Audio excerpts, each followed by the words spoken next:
When I refused to pay my sister-in-law's crushing $80,000 debt, my mother-in-law erupted in rage and secretly stripped my husband and me of our entire inheritance overnight. But just when they thought they had destroyed us, a shocking truth was exposed.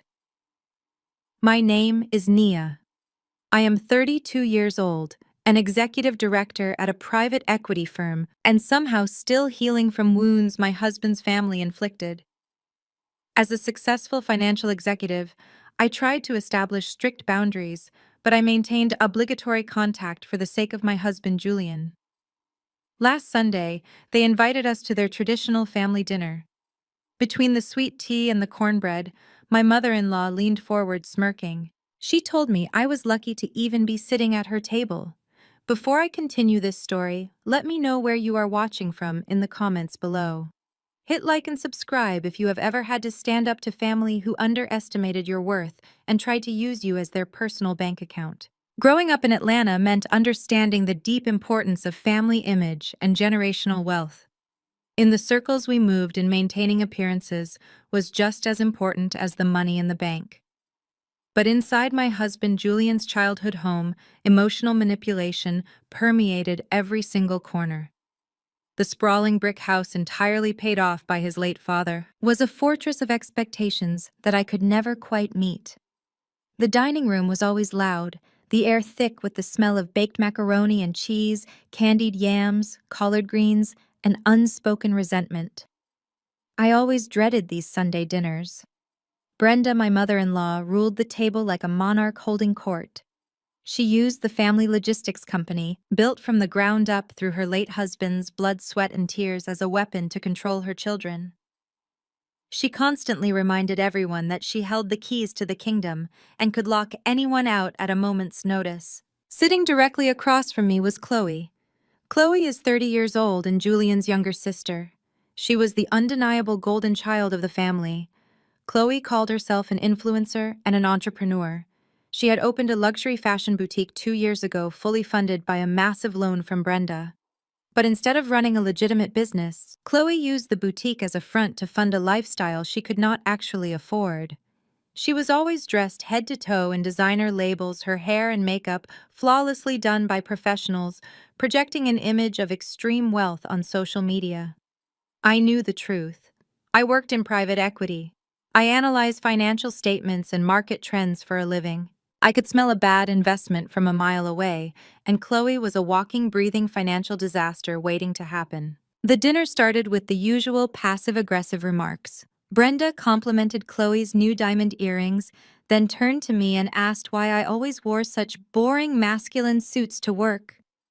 She wondered aloud if I was trying to intimidate my husband.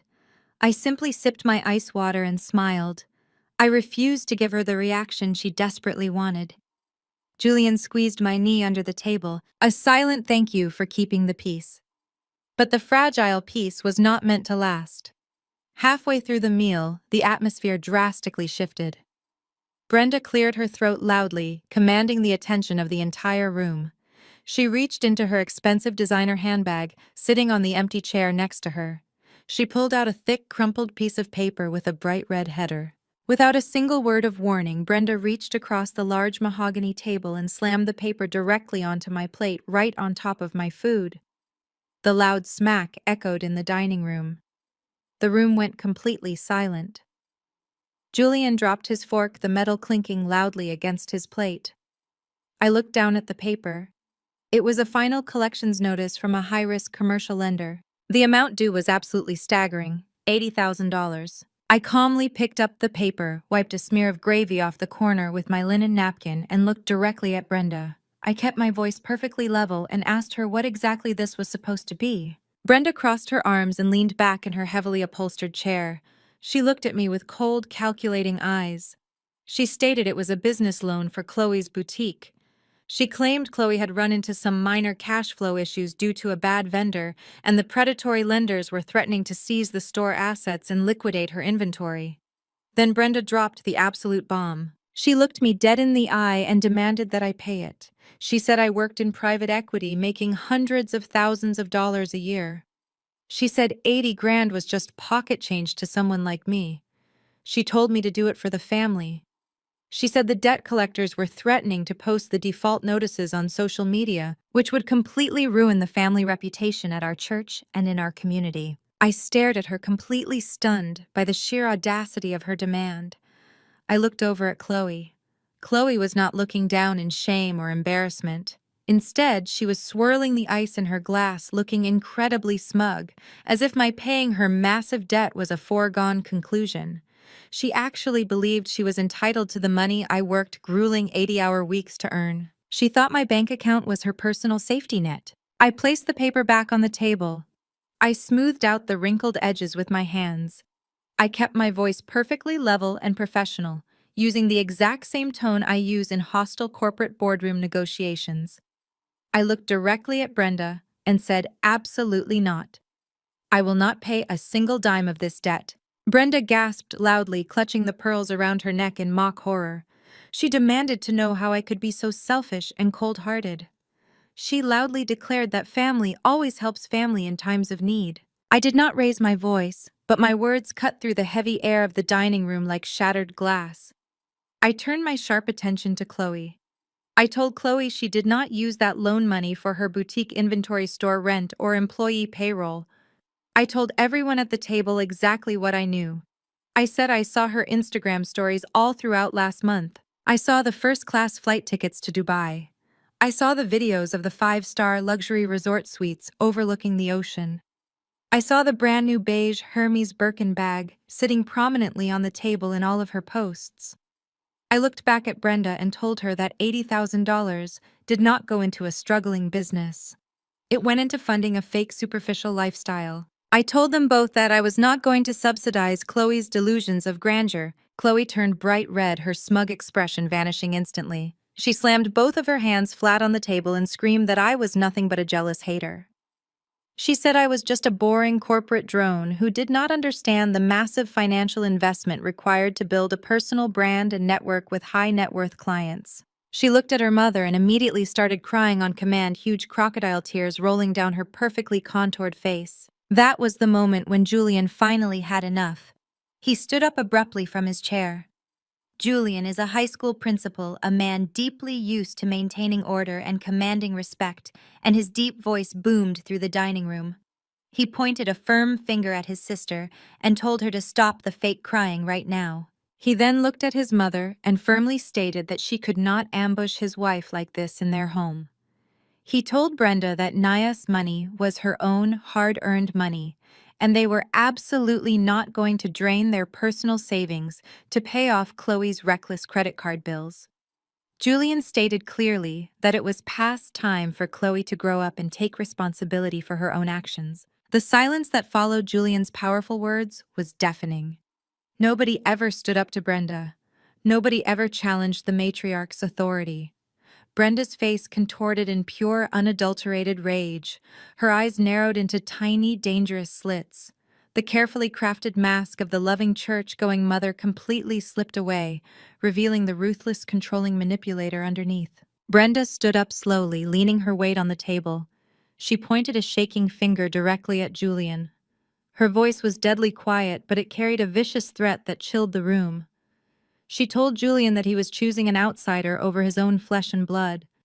She said if he let his wife disrespect his sister and his mother in their own home, there would be severe, immediate consequences. Julian stood his ground, crossing his arms. He calmly told his mother that setting a basic financial boundary was not disrespect, it was reality. Brenda slammed her fist hard on the table, rattling the expensive crystal water glasses. She decided to drop her ultimate trump card. She told Julian that if he did not force me to write that check to the lenders by tomorrow morning, she would personally call the family lawyer at dawn. She reminded him in a vicious tone that she was the sole executor of his late father's estate. She looked him right in the eyes and said she would write him out of the $1 million trust fund entirely. She said she would strip him of his 50% stake in the family logistics company, the company his father intended for him to run, and she would give every single penny, every single physical asset, and every single share of stock directly to Chloe. She smiled a wicked, triumphant smile, relishing the power trip. She told Julian he would be left with absolutely nothing from his father's legacy.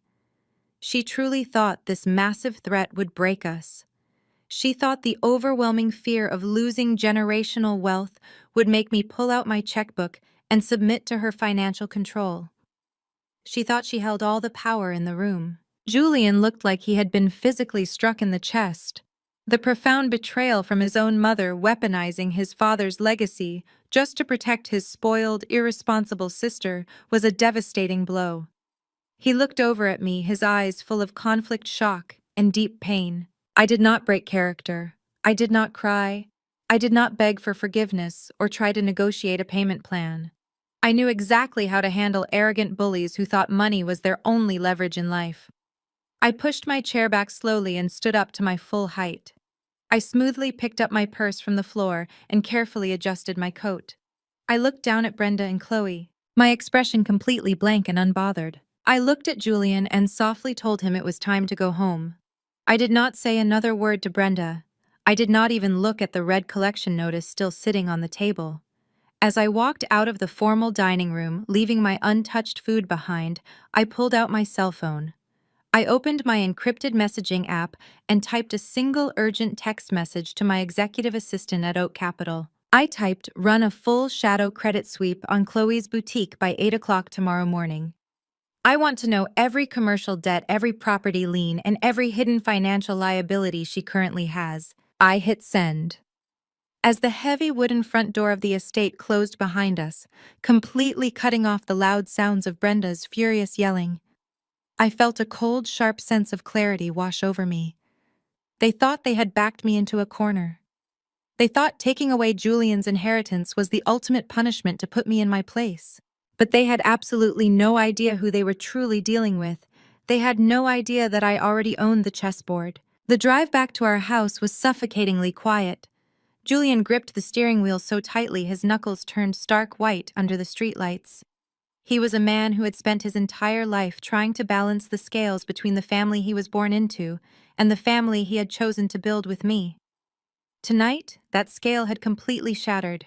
When we finally walked through our front door, Julian collapsed onto the living room sofa, burying his face in his hands. He kept repeating that his mother would never actually go through with it, that it was just a high-pressure negotiation tactic to force my hand. I poured him a glass of water, sat beside him, and told him to prepare for the worst.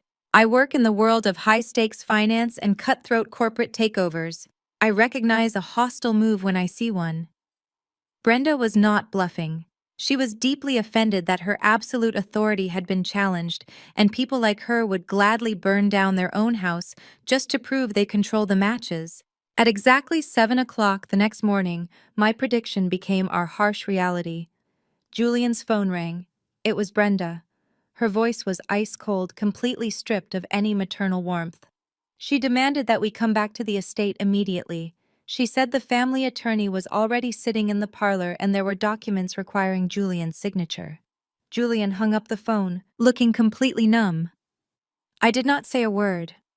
I simply walked into my closet, selected my sharpest charcoal gray tailored suit, and strapped on my watch. I was dressing for a corporate execution. When we pulled into the long, sweeping driveway of the estate, I immediately recognized the black Mercedes sedan parked near the entrance. It belonged to Marcus Vance, the longtime legal counsel for the family logistics company. As we walked through the heavy front doors and stepped into the formal parlor, the atmosphere was incredibly tense. Marcus was sitting on the antique leather sofa, his briefcase open on the coffee table, arranging several thick stacks of legal documents. Brenda sat in the high-backed armchair opposite him wearing a dark silk blouse, looking like a judge ready to pass down a heavy sentence. Chloe was standing near the fireplace, sipping a latte, wearing designer sunglasses indoors to hide her puffy eyes from her fake crying the night before. Julian stepped forward, asking Marcus what was going on.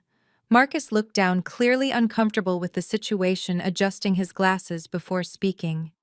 He cleared his throat and explained that Brenda, acting in her legal capacity as the sole executor and primary trustee of the late father's estate, was exercising a deeply buried clause in the trust agreement. This specific clause allowed her to reallocate the disbursement of the business assets if she deemed one of the beneficiaries to be acting against the best interests of the family corporation. It was a subjective, legally murky loophole, but challenging. It would require years of expensive litigation. Brenda did not wait for Marcus to finish the legal jargon. She stood up, snatched the top document from the stack, and shoved it toward Julian. She told him this was his final chance.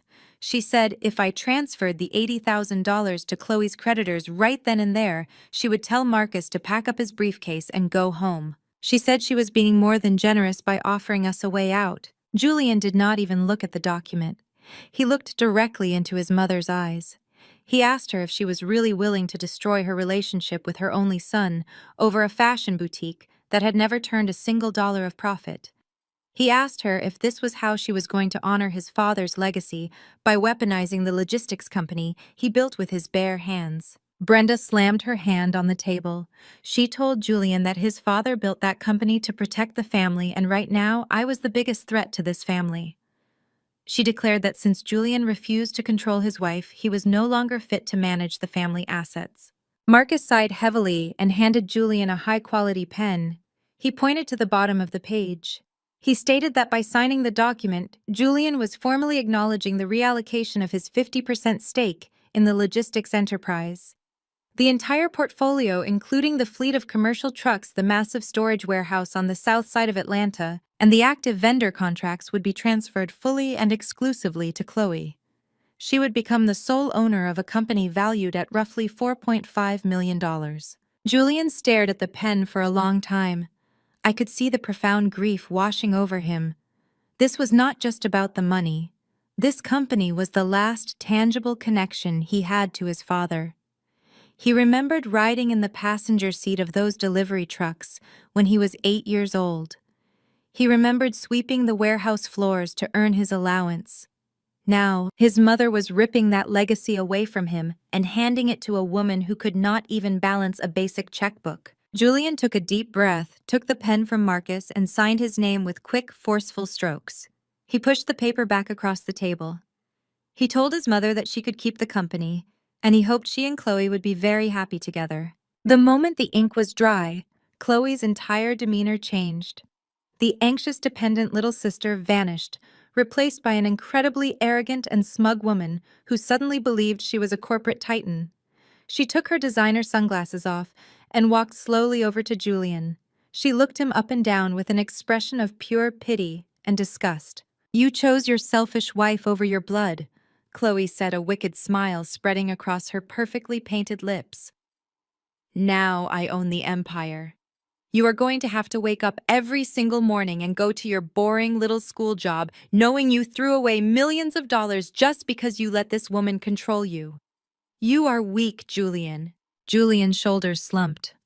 The sheer cruelty of his own sister gloating over his disinheritance broke something deep inside him. He looked utterly devastated, a man completely hollowed out by the betrayal of the two women who were supposed to love him unconditionally. He opened his mouth to speak, but the words would not come. I stepped directly in front of Julian, physically cutting off Chloe's line of sight to my husband. I was not going to let them see him bleed. I looked Chloe dead in the eye, my face a mask of absolute stone. I told Chloe she did not own an empire. I told her she owned a logistics company in a highly volatile supply chain market, and she had absolutely no idea how to run it. I reminded her that owning assets also meant owning liabilities. I looked over at Brenda, who was watching me with a satisfied smirk, entirely convinced she had won the war. I told them both that they had just made the biggest financial mistake of their lives. I grabbed Julian's hand, gripping it tightly to transfer my strength to him. I told him to hold his head up high because we were walking out of this house with our dignity intact, which was something they could never afford to buy. We turned our backs on them and walked out the door. We did not look back. As soon as Julian and I got back into our car, my phone vibrated in my pocket. It was an encrypted email from my executive assistant at Oak Capital. The subject line simply read, "Background financial sweep completed." I opened the attached PDF file while Julian started the engine. The data was even worse than I had anticipated. Chloe was not just $80,000 in debt. Her credit was completely radioactive. She had maxed out 5 different high-interest credit cards. She had taken out several predatory payday loans to cover her personal expenses. But the most crucial piece of information was at the very bottom of the report. The collections agency hunting her for the $80,000 had officially issued a 10-day final notice. If she did not secure that capital within a week, they were going to freeze all of her personal bank accounts. Chloe was desperate. She now held the paper title to a $4.5 million commercial enterprise, but she had absolutely zero liquid cash to pay her immediate debts. I knew exactly what she was going to do next. People like Chloe do not restructure businesses or cut expenses. They treat hard assets like giant ATM machines. By Wednesday morning, my prediction materialized with absolute perfection. Chloe, drunk on her newfound power and completely blind to the realities of commercial finance, decided she needed a massive injection of cash. She wanted enough money to pay off her boutique debt, upgrade her luxury apartment, and throw a massive rebranding party to show off her new status as a logistics CEO. Armed with the freshly signed legal documents proving her 100% ownership of the family empire, Chloe confidently strutted into the sleek glass-enclosed lobby of one of the most exclusive commercial lending firms in downtown Atlanta. She walked up to the reception desk wearing a bright pink Chanel suit, carrying a thick binder of her new company assets. She demanded an expedited commercial mortgage offering the family warehouse and the entire fleet of trucks as collateral for a high-interest cash loan.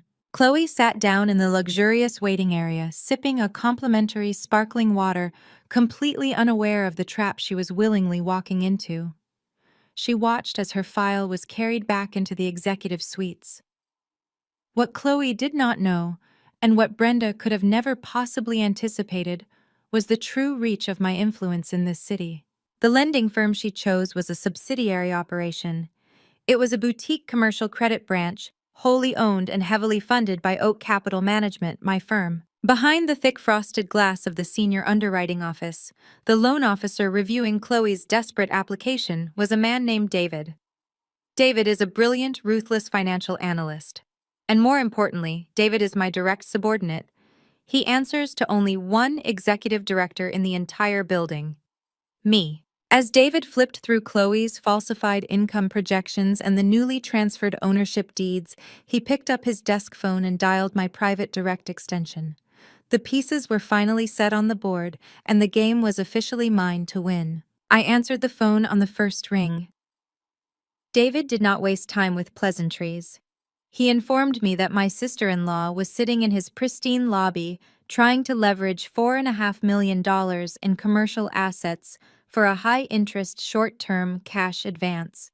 I leaned back in my leather chair and looked out the floor-to-ceiling window of my corner office. I asked David if her paperwork was legally binding. He confirmed she possessed the fully executed transfer deeds, completely signed over by Julian and Brenda. I smiled. I instructed David to approve the loan. I told him to give her the maximum amount of cash she requested, but to lock in the strictest default clauses legally permissible. I wanted the grace period to be razor thin, with immediate asset seizure protocols triggered upon a single missed payment. David understood exactly what I was doing. He is a shark, and he smelled the blood in the water. He processed the paperwork with alarming speed, handed Chloe a massive cashier's check, and effectively handed me the leash to her entire financial future. Armed with hundreds of thousands of dollars in newly acquired high-interest debt, Chloe did exactly what I predicted she would do. She did not invest a single penny into stabilizing the logistics company. She did not pay the loyal truck drivers their delayed overtime. She did not update the aging, breaking down fleet of delivery vehicles. Instead, she went on an absolute tear. Within 48 hours, my social media feeds were flooded with the chaotic evidence of her manic spending spree. She purchased a brand new matte black Mercedes G-Wagon, paying a ridiculous premium just to drive it off the dealership lot that same afternoon. She posted high-definition videos of herself popping expensive bottles of champagne in the VIP sections of exclusive downtown nightclubs. She bought an entirely new wardrobe of designer clothes, flashing the recognizable logos of luxury brands in every single photograph. She was desperately trying to project the image of a young self-made CEO to her fake internet friends. But the money was not enough to satisfy her ego. Chloe needed to actively destroy my reputation to justify her hostile takeover of the family empire. Sunday morning arrived, and she launched a vicious, highly calculated smear campaign at the massive megachurch our family had attended for 2 generations. The church was a pillar of the wealthy Black community in Atlanta, a place where social standing was just as important as spiritual devotion. Chloe and Brenda stood in the grand main foyer of the sanctuary wearing their finest, most elaborate Sunday hats. They deliberately positioned themselves to intercept every single elder deacon and influential family friend who walked through the heavy wooden doors. Chloe turned on the waterworks, performing a theatrical display of fake grief. She told everyone a fabricated, horrific story about how I was a cold, calculating corporate monster who had infiltrated their family. She claimed I was financially abusing Julian, completely controlling his bank accounts and ruthlessly isolating him from his own blood relatives. Brenda backed up every single lie with dramatic flair.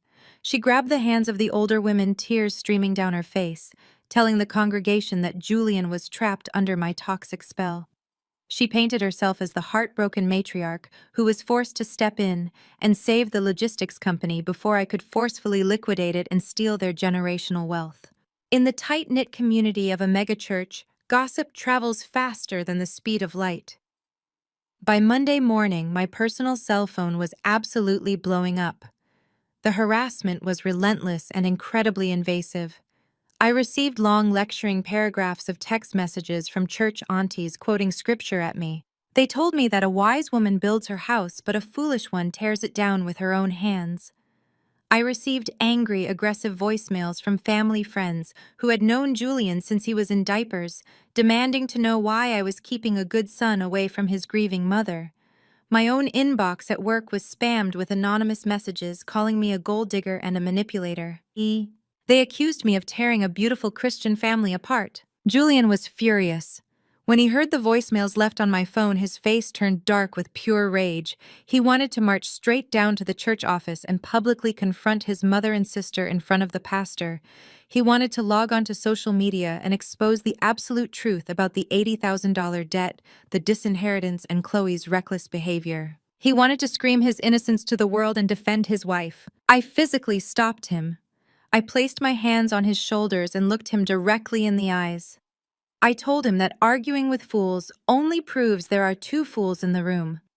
I explained that in the world of high-stakes warfare, the loudest person in the room is almost always the weakest. I told Julian that I absolutely refused to waste my breath defending my character to people who were deeply committed to misunderstanding me. Their opinions did not pay our mortgage, and their gossip did not impact my stock portfolio. Instead of reacting emotionally, I responded methodically. I opened a new highly encrypted folder on my secure cloud drive. I simply named the folder Receipts. I am an auditor by nature, and I know that the best defense against a liar is a meticulously documented paper trail. I took high-resolution screenshots of every single harassing text message, making sure the phone numbers and timestamps were clearly visible. I downloaded and saved every single angry voicemail into a secure audio file. But more importantly, I started compiling the hard, undeniable evidence of Chloe's financial crimes and hypocrisies. I downloaded the time-stamped social media videos of her clubbing and VIP sections on the exact same days she tearfully told the church congregation she was supposedly working 80-hour weeks to save the struggling family business. I pulled the public property records from the county courthouse, which clearly showed the new predatory commercial liens she had just attached to the company warehouse. I gathered bank statements, legal transfer documents, and photographic evidence. Every time Brenda or Chloe told a public lie, I quietly filed away the corresponding truth. I was building an ironclad legal and social prosecution, and they were arrogant enough to hand me the murder weapon on a silver platter. I did not need to scream my truth because when the time came, the documents would speak for themselves. While Chloe was busy securing her status as a local socialite and Brenda was busy playing the ultimate victim at choir practice, the actual foundation of their newly acquired empire was rapidly rotting away. Running a massive logistics company requires intense dedication. complex supply chain management, and constant communication with demanding corporate clients. It is not a job you can do while nursing a hangover from a Tuesday night club appearance or shopping for luxury handbags. On Thursday afternoon, I was sitting in a board meeting when I felt my smartwatch vibrate with a priority notification. It was a text message from a very close, highly confidential contact within my corporate network. This contact was a senior procurement manager at one of the largest national retail chains in the country. More importantly, this retail chain was the logistics company's largest and most lucrative vendor. Their massive shipping contract was the only financial lifeline keeping Brenda's old company afloat. I stepped out of the boardroom and called my contact back immediately. The information he gave me was absolutely catastrophic for Chloe. He told me that over the past 2 weeks, Chloe had completely ignored their daily dispatch communications. She had failed to authorize the overtime pay for the truck drivers, resulting in a massive labor strike that she tried to arrogantly cover up.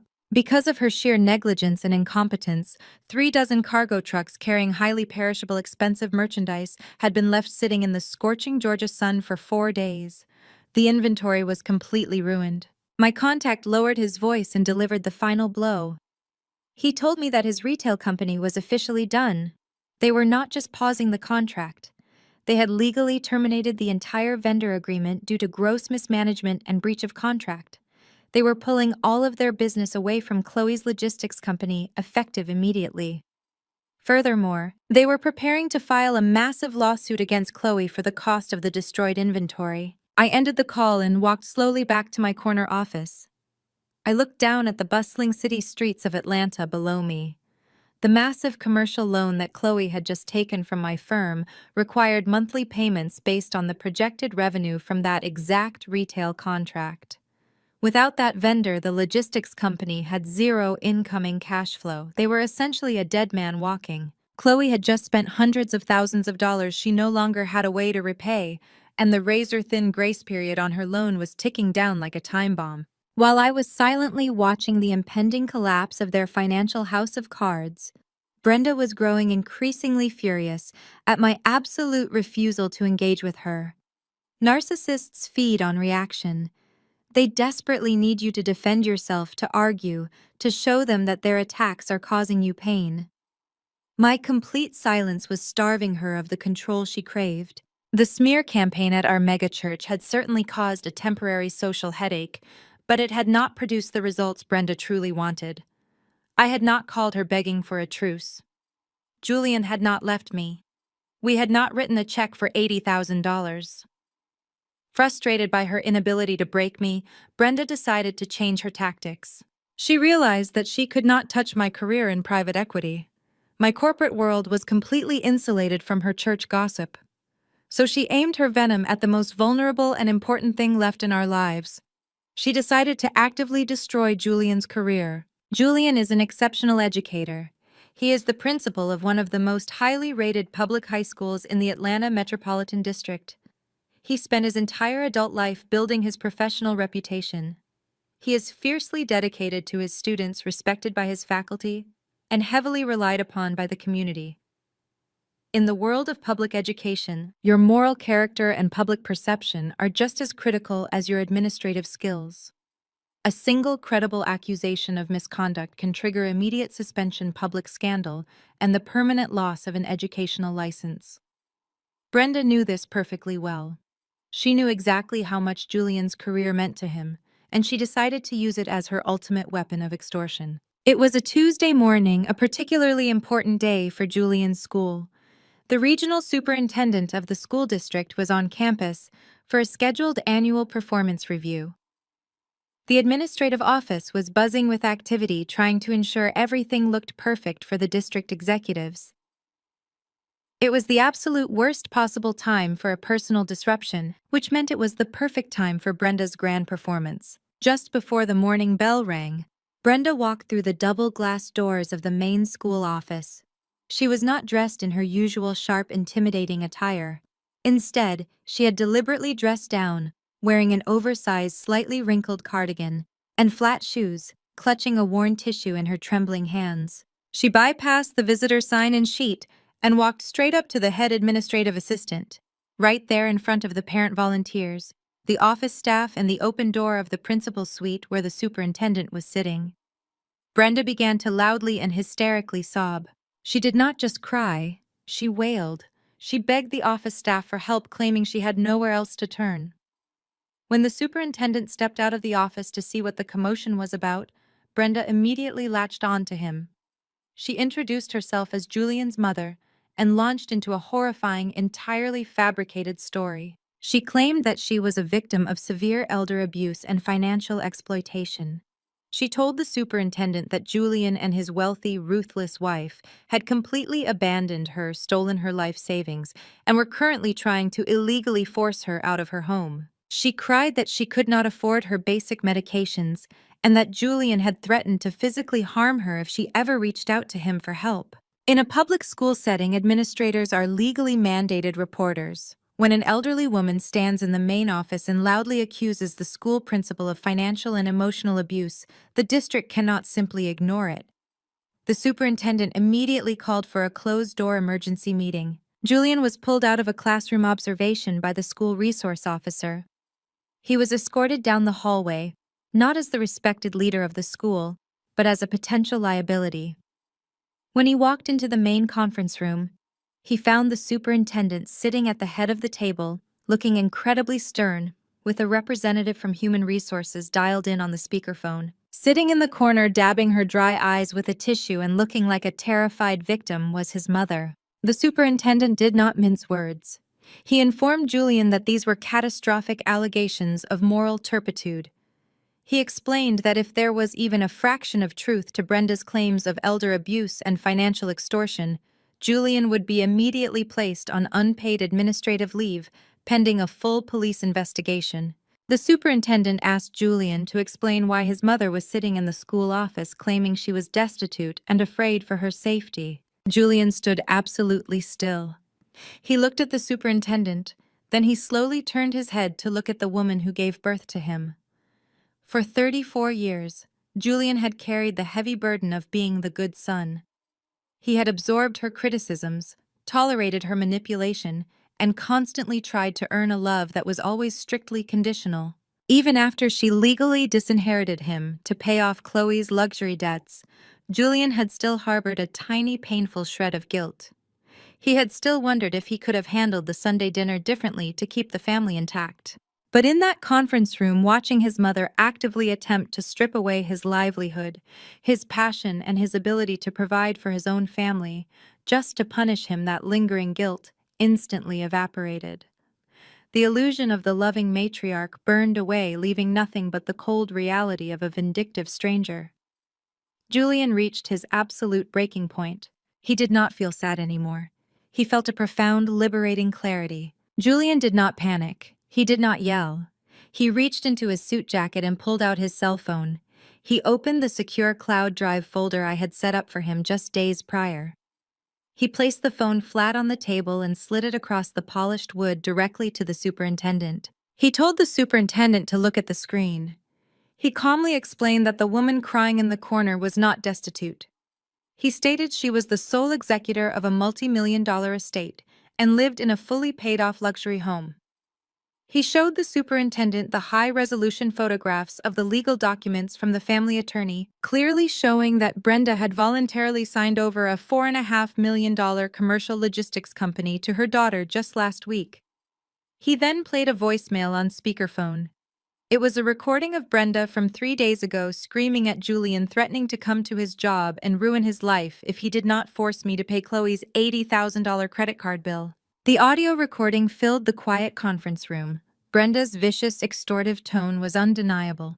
The superintendent listened to the entire recording, scrolled through the legal documents, and then looked up at Brenda. The atmosphere in the room shifted instantly. The HR representative on the phone cleared her throat and stated that this appeared to be a personal extortion attempt, not a matter of elder abuse. Brenda realized her trap had failed. The fake tears stopped immediately.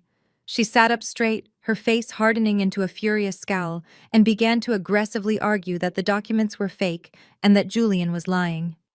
But the superintendent held up his hand, silencing her completely. He informed Brenda that filing a false report of abuse to damage a district employee's reputation was a serious offense. He told her she needed to leave the premises immediately, or he would have the school resource officer arrest her for trespassing and disturbing the peace. Julian did not wait for the officer. He walked over to the door, opened it wide, and looked his mother dead in the eye. He told her to get up. Brenda grabbed her purse and marched toward the door, glaring fiercely at Julian. As she stepped out into the hallway, Julian followed her, walking her all the way to the front entrance of the school. When they reached the glass doors, Brenda turned around, preparing to deliver one last venomous threat. But Julian cut her off before she could even open her mouth. His voice was terrifyingly calm and completely devoid of any affection. He told her that she had finally succeeded in completely destroying their relationship. He said she was no longer his mother, and he was no longer her son.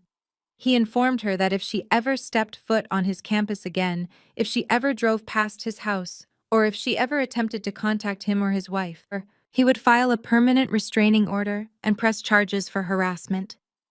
He told her that she chose Chloe, and now she would have to live with the consequences of that choice forever. Julian turned to the armed school resource officer standing nearby and officially instructed him to permanently ban Brenda from the property. Then he turned his back on her, walked inside, and let the heavy glass doors lock behind him. He did not look back to see her reaction. He was finally entirely free. When Julian came home that evening and told me exactly what happened, I felt a deep surge of pride. The last remaining tether to their toxic manipulation had been severed. Julian and I were now a completely unified front, entirely detached from their emotional chaos. We could finally focus purely on the business at hand. We were no longer family members arguing over a dinner table. We were a private equity firm managing a highly volatile commercial asset. As the days passed, Brenda and Chloe continued to live in their fantasy world. Chloe drove her new G-Wagon around town, completely ignoring the massive operational fires burning at her logistics company. With the loss of their biggest vendor, the company warehouse was essentially empty. The remaining drivers were quitting because their paychecks were bouncing, and the commercial utility bills for the massive property were piling up rapidly. But Chloe refused to acknowledge the reality. She honestly believed that simply holding the title of CEO would magically generate revenue. Then the calendar page finally flipped. It was the first day of the month. In the high-stakes world of commercial lending, there is no empathy, no leniency, and absolutely no room for error. When David structured Chloe's massive cash advance, he mandated an automatic clearinghouse draft for the monthly repayment. The terms were explicit.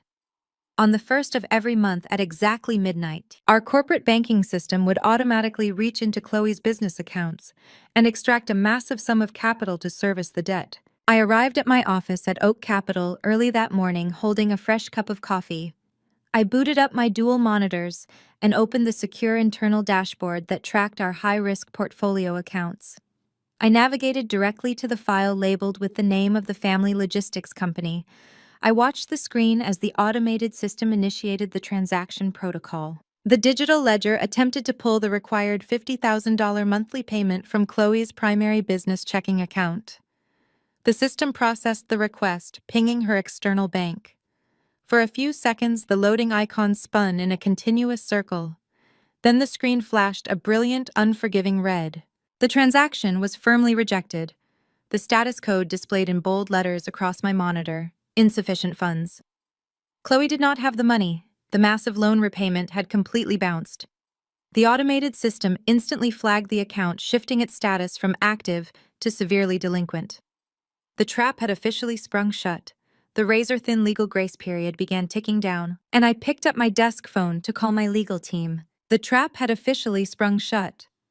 The razor-thin legal grace period began ticking down, and I picked up my desk phone to call my legal team. While my lawyers began drafting the preliminary notices of default, the reality of the bounced $50,000 payment hit Chloe's bank account like a freight train. The bank did not just reject the transfer. They froze her operating lines of credit due to suspicious insolvency. Overnight, the grand illusion of her logistics empire completely shattered. The company warehouse, once a bustling hub of diesel engines and loading docks, turned into a graveyard of broken machinery and furious employees. Because Chloe had drained the cash reserves to fund her luxury shopping sprees and nightclub appearances, she had completely ignored the routine maintenance schedules for the aging fleet of delivery trucks. Commercial vehicles require constant upkeep, and without it, they fail fast. On Tuesday morning, 3 trucks broke down on the interstate, their engines blowing out because the oil had not been changed in months. The towing fees alone were astronomical. On Wednesday, the remaining truck drivers, who were already furious about their delayed overtime pay, arrived at the dispatch center only to discover their regular paychecks had also bounced. In the commercial trucking industry, drivers do not work for free. They dropped their keys on the dispatch counter, walked out of the facility, and reported the company to the state labor board.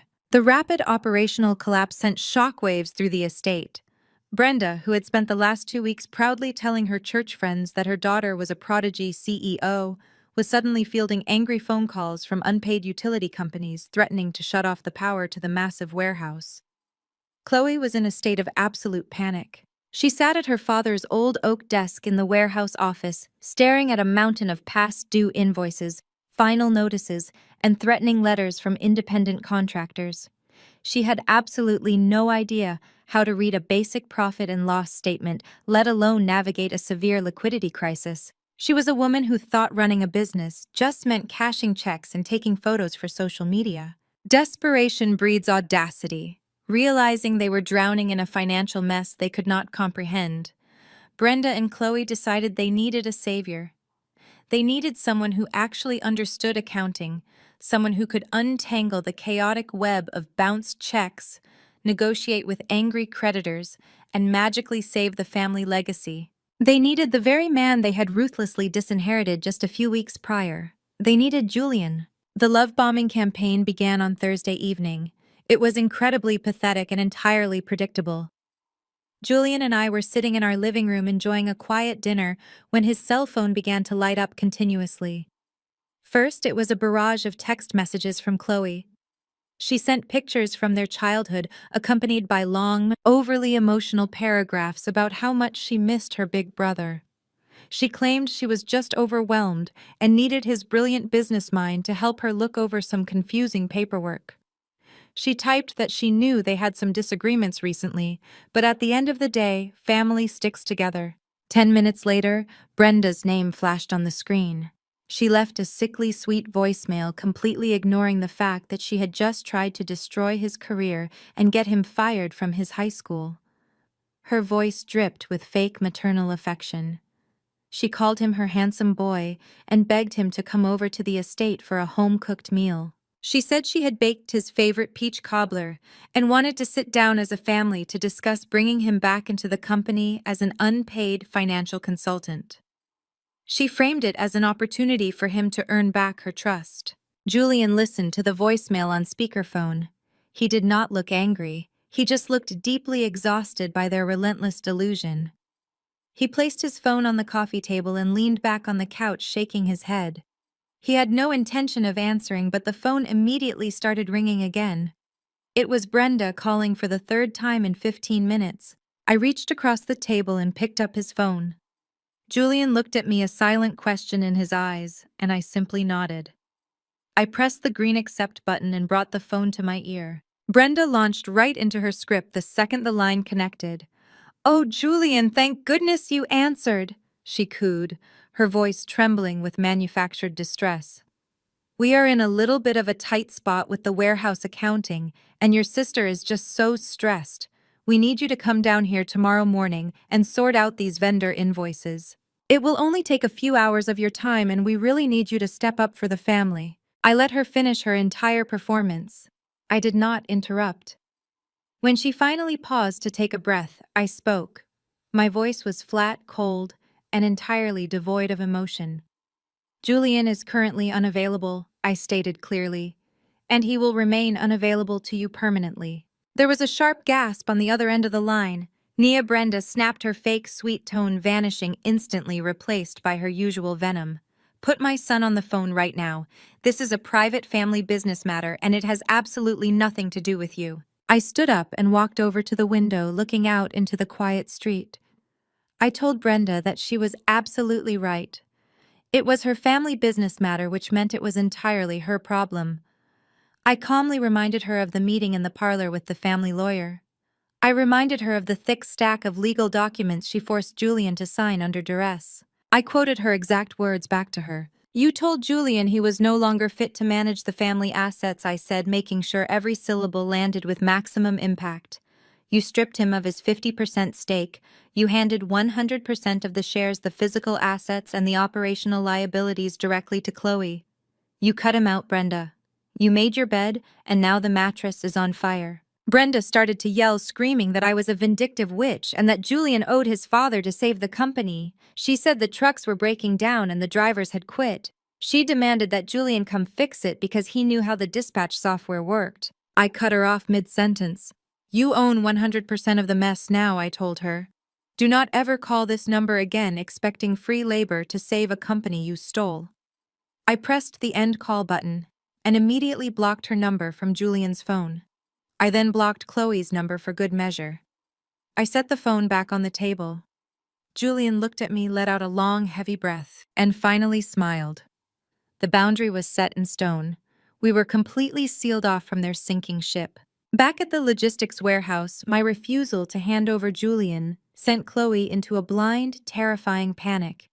She had less than 48 hours before the 10-day grace period on her massive commercial loan expired. If she did not deposit $50,000 in cash by Monday morning, Oak Capital would initiate immediate foreclosure proceedings. They would seize the trucks, lock the warehouse doors, and repossess her brand-new G-Wagon. The image of the tow trucks hauling away her luxury car in front of her neighbors was a humiliation she simply could not bear. She needed cash, and she needed it instantly. Since all traditional banks had frozen her credit, Chloe had to venture into the dark, unregulated waters of predatory hard money lending. These were the kind of lenders who did not care about credit scores or business plans. They only cared about hard, unencumbered collateral, and they charged astronomical interest rates that were designed to force a default. Chloe found a private equity broker operating out of a strip mall office on the outskirts of the city. He agreed to wire her $150,000 in emergency cash within 24 hours, but he required a physical asset to secure the loan, and the logistics company was already heavily mortgaged to my firm. Chloe was completely out of assets in her own name, but she knew exactly where to find one. That evening, while Brenda was at choir practice complaining to the church elders about my cruelty, Chloe snuck into Brenda's master bedroom. She walked straight to the heavy steel safe hidden in the back of the walk-in closet. Chloe had known the combination since she was a teenager. She spun the dial, pulled the heavy door open, and bypassed the jewelry boxes and cash envelopes. She reached all the way to the back and pulled out a thick, fireproof folder. Inside the folder was the original unencumbered property deed to Brenda's sprawling $2 million luxury estate. Julian's father had paid the mortgage off in full 5 years before he died. It was the ultimate safety net, the crown jewel of their generational wealth, completely free and clear of any liens. Chloe took the deed, drove straight to the shady broker's office, and slammed the documents onto his desk. When the broker handed her the secondary loan contract, pointing to the blank line requiring the property owner's signature, Chloe did not even hesitate. Her hands did not shake. Driven by pure, selfish desperation to save her own fabricated image, she picked up the pen and flawlessly forged her own mother's signature on the dotted line. She had just mortgaged the roof over Brenda's head to a ruthless loan shark, trading her mother's security for a temporary lifeline. The cash was wired to her account the next morning. Chloe paid the $50,000 default to my firm, breathed a massive sigh of relief, and immediately took her G-Wagon to get a custom detail wash. She thought she had outsmarted everyone. She thought she had bought herself enough time to figure things out. But she had no idea that I saw the payment clear. I saw the source of the funds through our background monitoring systems, and I knew exactly what she had just done. The final nail had just been hammered into their coffin, and they were the ones holding the hammer. The sudden infusion of $150,000 in illicit cash gave Chloe a dangerous temporary high. A truly rational owner would have used that stolen lifeline to repair broken trucks, pay drivers, and salvage the company. But Chloe was definitely not a rational business owner. After transferring the initial $50,000 payment to my firm to temporarily stave off the immediate repossession of her vehicles, she looked at the remaining $100,000 sitting in her bank account and saw an opportunity to show off. Within just 3 weeks, elegant gold foil invitations were sent out across the entire city of Atlanta. The lavish event was billed as the grand rebranding and executive relaunch of the family logistics empire. Chloe had rented out a breathtaking rooftop venue in the heart of Buckhead, complete with panoramic views of the city skyline. She invited the local Black elite, including prominent politicians, wealthy real estate developers, church elders, and local social media personalities. She even had the audacity to send an invitation to Julian and me. Julian and I decided to attend. We went because I knew the exact timeline of her impending financial ruin, and Julian needed to see the final tragic culmination of his mother's and sister's greed with his own eyes. We dressed impeccably for the occasion. I wore a sleek, floor-length emerald green gown that cost more than Chloe's new car lease. We walked into the rooftop venue, looking like the true owners of the empire they had stolen completely, calm, unbothered, and entirely detached from their charade. The venue was a spectacular monument to financial illiteracy. A massive towering ice sculpture of a semi-truck was slowly melting near the center of the room. Brenda was holding court near the open bar wearing an incredibly loud sequined dress. She was loudly bragging to a group of church deacons about how her brilliant daughter was single-handedly revolutionizing the supply chain industry in Georgia. When Chloe spotted us walking through the crowd, her fake camera-ready smile briefly faltered. She quickly recovered her composure, grabbed a glass of champagne, and strutted over to us. She was flanked by two influencer friends, clearly intending to humiliate us in public. "Well, look who finally decided to show up," Chloe said loudly, making sure the people standing nearby could hear her. "I am so glad you guys could make it. I know it must be incredibly difficult for you to see the company doing so well without you, Julian. But I promise I will take good care of Dad's little trucks. We are expanding into international shipping next quarter." Julian looked at her with a blank expression. He did not engage with her taunts. I stepped forward, closing the physical distance between Chloe and me. I smiled a warm, perfectly polite smile that did not reach my eyes. "The party is absolutely stunning, Chloe," I said, keeping my voice low and conversational, meant only for her ears. "It is truly amazing what you can accomplish in just a few short weeks. I would easily estimate at least $40,000 to $50,000 for a night like this." Chloe puffed out her chest proudly. "It takes money to make money, Nia," she retorted smugly. "You would not understand. You just sit in a cubicle and play with spreadsheets all day." I tilted my head slightly, my smile never wavering. "Oh, I understand perfectly," I replied softly. "I understand how expensive it is to maintain a brand, especially when your drivers report you to the state labor board for unpaid wages." I sipped my champagne, watching her eyes widen in shock. "It is a good thing you managed to secure that secondary cash injection last month. Hard money lenders can be so incredibly useful when traditional banks freeze your operating accounts." Chloe's face immediately lost all its color. Her smug expression vanished, replaced by a look of sheer, unadulterated panic. Chloe opened her mouth to speak, but she could not form a coherent word. Her hands began to shake slightly, causing the champagne in her glass to ripple. I leaned in just a fraction of an inch closer. My voice dropped to a terrifying whisper. "But you have to be careful with those unregulated brokers, Chloe. They demand hard collateral.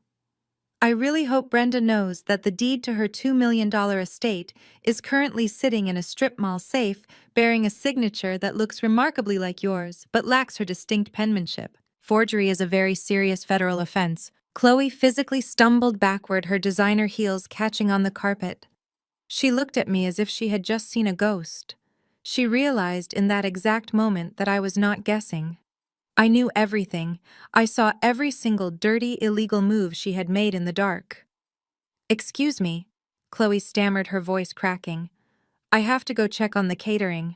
She practically ran away from us, pushing past the wealthy guests, desperately trying to escape the reality I had just shoved in her face. Julian watched her flee, then looked down at me.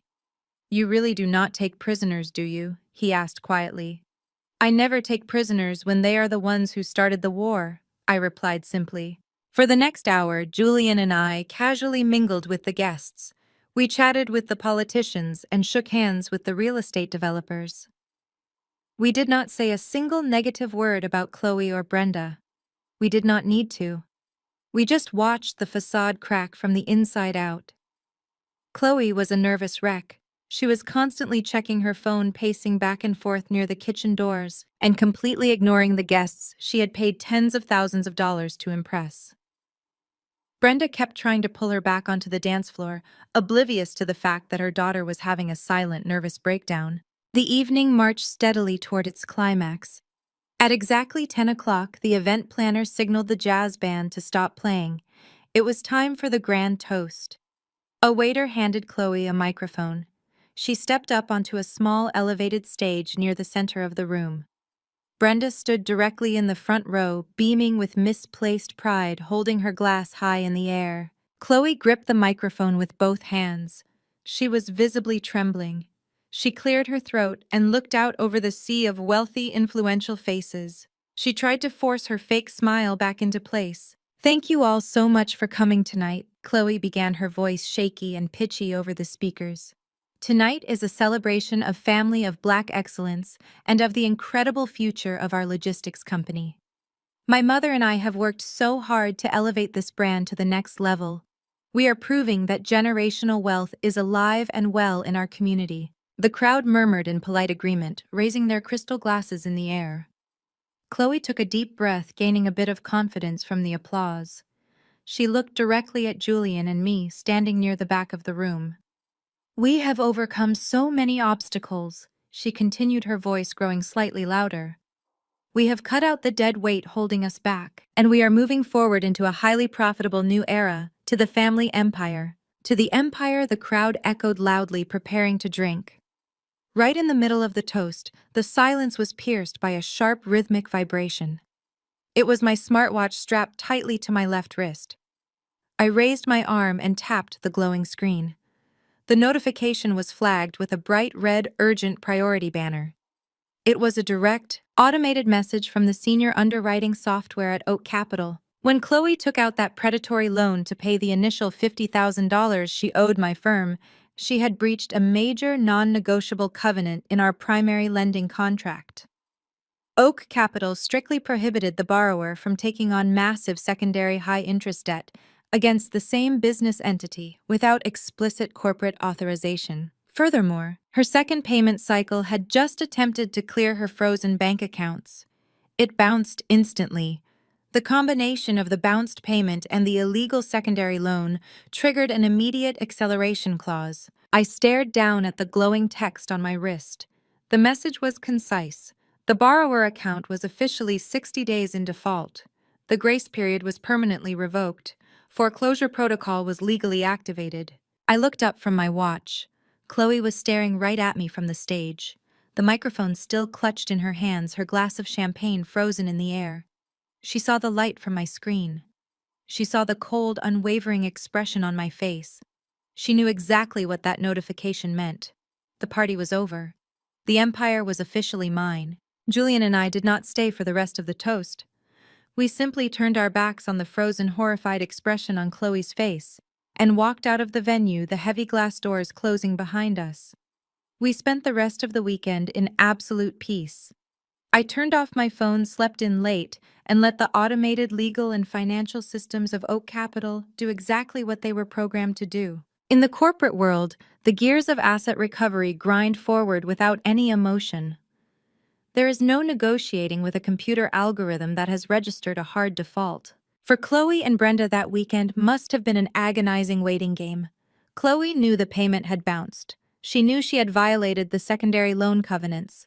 But in her profound arrogance, she probably convinced herself that she could make a few phone calls on Monday morning, charm a bank manager, and smooth the entire situation over. She thought commercial lending worked like a retail store return policy.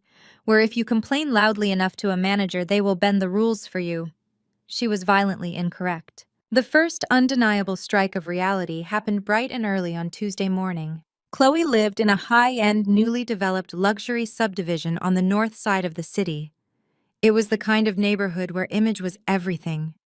The driveways were lined with perfectly manicured hedges, and the residents prided themselves on their quiet, exclusive atmosphere.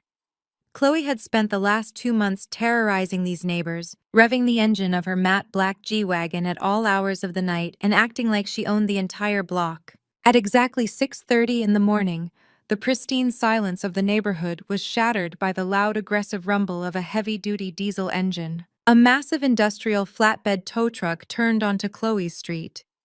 It was not a stealthy operation. The truck was bright yellow, covered in flashing amber strobe lights, and equipped with a heavy hydraulic lift. Following closely behind it was a second smaller wrecker. They pulled up directly in front of Chloe's meticulously landscaped front yard. The repo agents were highly trained, bonded professionals who specialized in high-value asset recovery. They did not knock on the front door. They did not ring the doorbell. They went straight to work. Within seconds, the lead agent had backed his wrecker up to the rear bumper of the G-Wagon parked in the driveway. He jumped out of the cab, quickly sliding the heavy steel lift forks underneath the rear tires of the luxury SUV. The hydraulic motors whined loudly as the back end of the $150,000 vehicle was hoisted unceremoniously into the air. The loud mechanical noises and the flashing amber lights immediately drew the attention of the entire street. Lights began flicking on in the surrounding houses. Front doors cracked open. Neighbors holding their morning cups of coffee and wearing bathrobes stepped out onto their porches. Inside the house, the commotion finally woke Chloe. She looked out her second-story bedroom window and let out a blood-curdling scream. Chloe sprinted down the stairs and threw open her front door, running out onto the driveway, completely barefoot, wearing nothing but a pair of silk pajamas. She was frantic, waving her arms wildly in the air, screaming at the men to drop her car. She ran right up to the lead agent, threatening to call the police, claiming they were stealing her property. She demanded they unhook the vehicle immediately, yelling that she was the CEO of a multi-million-dollar logistics company and that this was a massive misunderstanding. The lead agent did not even flinch. He had repossessed cars from fake millionaires 1,000 times before. He simply held up a clipboard blocking Chloe's path and calmly advised her to step back from the active machinery for her own safety. He told her she was in default, the vehicle was legally secured collateral, and he was taking it back to the impound lot. The humiliation was instantaneous and absolute. Chloe's worst nightmare was playing out in broad daylight. She looked around frantically and realized that at least half a dozen of her wealthy neighbors were standing on their lawns, holding up their smartphones, actively recording the entire scene. The woman who had spent months bragging on social media about her incredible wealth and business acumen was now having her prized possession ripped out of her driveway, while the whole neighborhood watched. She screamed at the neighbors to stop recording, but they simply ignored her, capturing every second of her spectacular downfall. Suddenly, the front door of the house swung open again. Brenda marched out onto the porch. She had stayed the night at Chloe's house after the disastrous rebranding party to help her daughter try to figure out a plan. Brenda was wearing a velvet house robe and her hair was wrapped in a silk scarf, but she still tried to project the absolute authority of a powerful matriarch. Brenda stormed down the driveway, inserting herself directly between the tow truck and the repo agent. She puffed out her chest and began to use the exact same intimidation tactics she had used her entire life to get her way. She pointed a sharp, manicured finger right in the agent's face. She loudly demanded to know who was in charge of this ridiculous operation. She told the agent he was making a massive career-ending mistake. She claimed that their family had retained the best corporate lawyers in the city of Atlanta.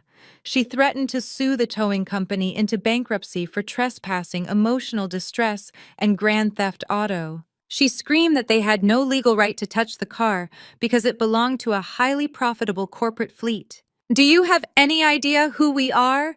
Brenda yelled, her voice echoing down the street, providing excellent audio for the neighbors recording the incident.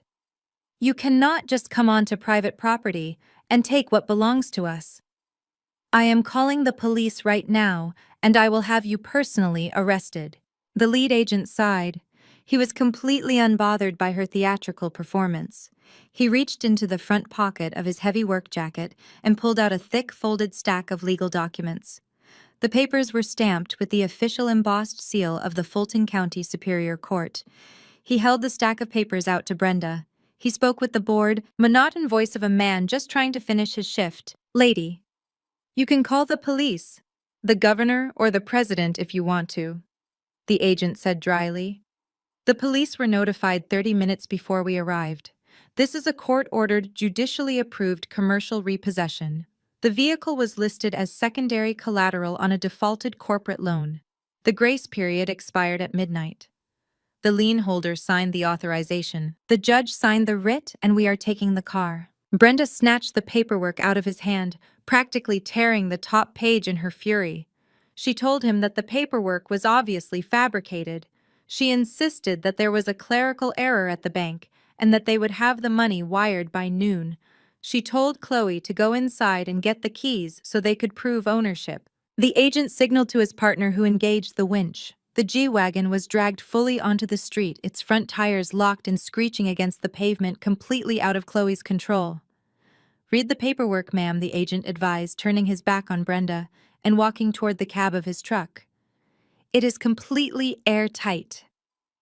If you have a problem with the repossession, you have to take it up directly with the lien holder. We just do the heavy lifting." The heavy diesel engines roared to life, drowning out Chloe's hysterical sobbing.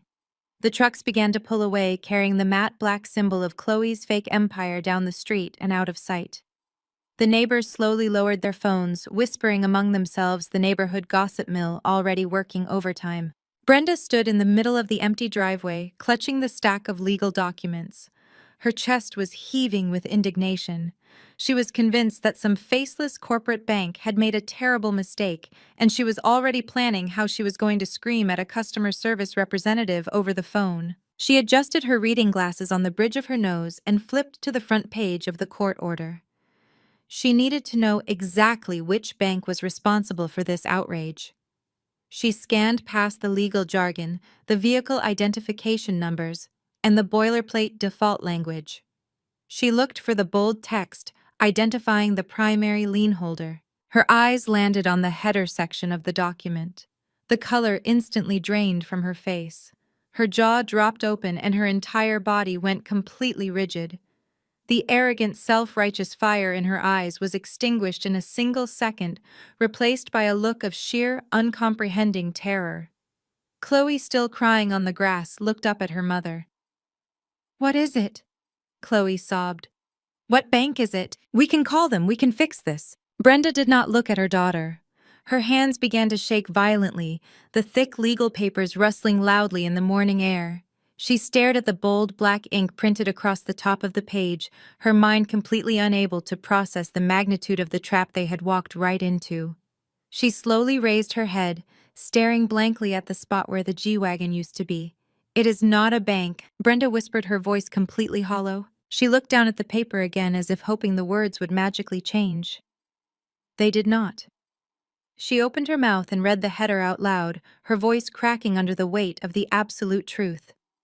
"The lien holder is Oak Capital Management." Brenda read, her eyes wide with shock. "Executive Director, Nia." The name hung in the crisp morning air like a death sentence. The realization hit Brenda with the force of a physical blow. There was no faceless corporate bank to negotiate with. There was no customer service manager to scream at. There was only me. And they knew with absolute certainty that I possessed exactly zero mercy for them. Narcissists do not process reality like normal human beings. When Brenda read my name on that repossession order, a rational person would have realized the game was entirely over. A rational person would have immediately called a bankruptcy attorney. But Brenda was completely incapable of admitting defeat.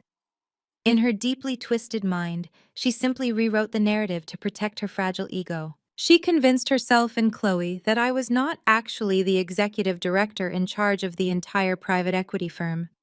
She spun a delusional web, telling the extended family that I was just a bitter mid-level corporate manager who had maliciously abused my minor administrative access to flag Chloe's account and steal her car.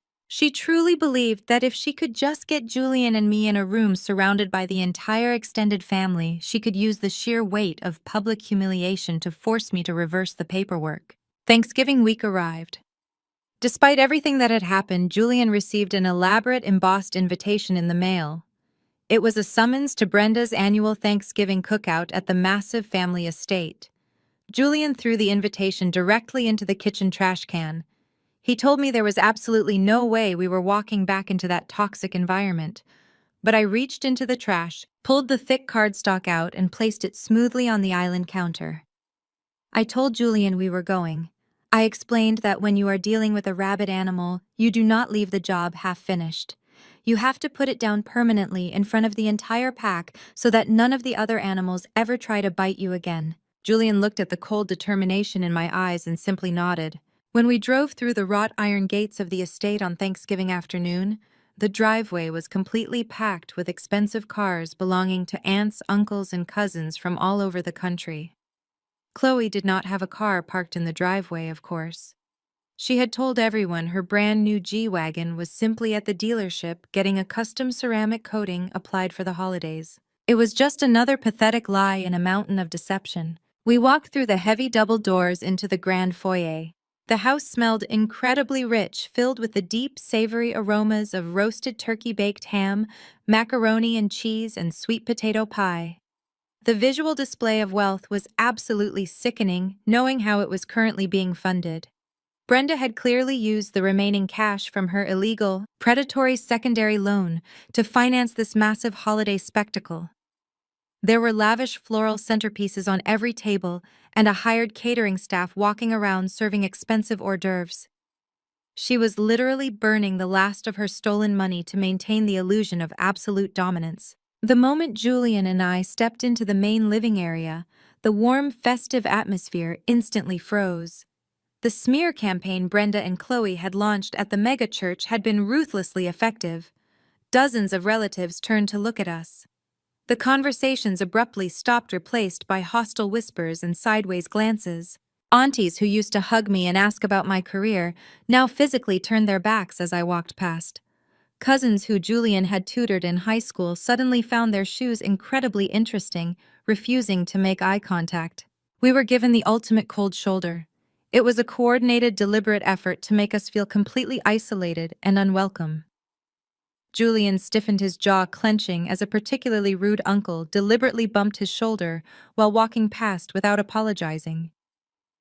I reached out and gently rested my hand on the small of Julian's back. I whispered to him to maintain his posture. I reminded him that these people were not his true family. They were just hostages to Brenda's financial and emotional manipulation, and their opinions held absolutely zero weight in the real world. We walked straight through the hostile crowd to the far corner of the room, completely unbothered, carrying our own dignity like an impenetrable shield. At 3 o'clock, Brenda loudly clapped her hands together, wearing a stunning burgundy velvet gown and a string of authentic pearls. She directed everyone to move into the massive formal dining room and the adjoining heated patio, where tables had been set up to accommodate the large crowd. She strategically placed Julian and me at the very end of the longest table, as far away from the head of the table as physically possible. It was a childish power play meant to symbolize our diminished status in the family hierarchy. Chloe sat directly to Brenda's right, sipping a glass of wine and refusing to look in my direction. She looked incredibly tense, the dark circles under her eyes visible even beneath her heavy professional makeup. She knew the clock was ticking. She knew the logistics company was completely dead in the water, but she was trapped in the lie her mother was forcing her to perform. Before anyone could touch the massive feast laid out before us, Brenda stood up at the head of the table. She raised her crystal glass, tapping it gently with a silver spoon to command absolute silence. Every single head in the room bowed, automatically conditioned by years of submission to the matriarch. Brenda closed her eyes and began to deliver the most passive-aggressive, weaponized prayer I had ever witnessed in my entire life. Heavenly Father, Brenda began, her voice dripping with theatrical emotion. We come before you today with hearts full of gratitude for the blessings you have bestowed upon this family. We thank you for the generational wealth that my late husband built with his bare hands. and we thank you for the strength to protect it from those who wish to tear it down. Several aunties murmured their agreement, casting dark looks in my direction. I did not bow my head. I kept my eyes wide open, staring directly at Brenda from the opposite end of the room. We ask you to touch the hearts of those who have strayed from the path of righteousness. Brenda continued, her voice rising in pitch, turning the prayer into a public sermon. We pray for those who have allowed greed, jealousy, and corporate ruthlessness to poison their souls. We pray that they see the error of their malicious ways. We ask you to humble the arrogant and bring the prodigal sons back into the loving arms of their true family before they lose everything that truly matters. She opened her eyes right on that final line and stared absolute daggers directly at me. It was a blatant public challenge. She was telling the entire room that I was the villain and she was demanding my surrender. The extended family remained silent, holding their breath, waiting for my reaction. They expected me to shrink in my seat to look ashamed, or to angrily storm out of the room like a defeated child. I did none of those things. I slowly picked up my crystal water goblet, raised it slightly in the air toward Brenda in a mock toast, and took a slow, refreshing sip. My absolute lack of emotional response infuriated her more than any screaming match ever could. Her jaw tightened and a flash of pure hatred crossed her face before she forced her fake smile back into place. Amen. Brenda snapped loudly. Amen, the family echoed nervously. The chaotic sounds of silverware clinking against china and overlapping conversations immediately filled the room. Plates were passed around, piled high with food, but Brenda was not finished. She had not achieved the public submission she desperately craved. She waited until everyone had a full plate before she launched her final desperate offensive. Brenda looked down the length of the table and called out Julian's name, raising her voice just enough to ensure the surrounding tables fell silent to listen. Julian, Brenda called out sweetly. I think it is time we put aside this silly little misunderstanding. The holidays are about forgiveness. Your sister is doing a phenomenal job running the company, but she tells me there has been a ridiculous clerical error with some paperwork filed by Nia's office. A minor mix-up with a vehicle lease. Chloe shifted uncomfortably in her seat, gripping her wine glass so tightly her knuckles were white. Brenda continued, her tone patronizing and incredibly loud. I know Nia is just trying to impress her bosses by being strict with the rules, but family comes first. I think it is time you tell your wife to make a quick phone call and reverse whatever administrative hold she put on Chloe's account. We can forget this whole ugly situation ever happened and you can come back into the fold. She was giving Julian an ultimatum in front of 50 people.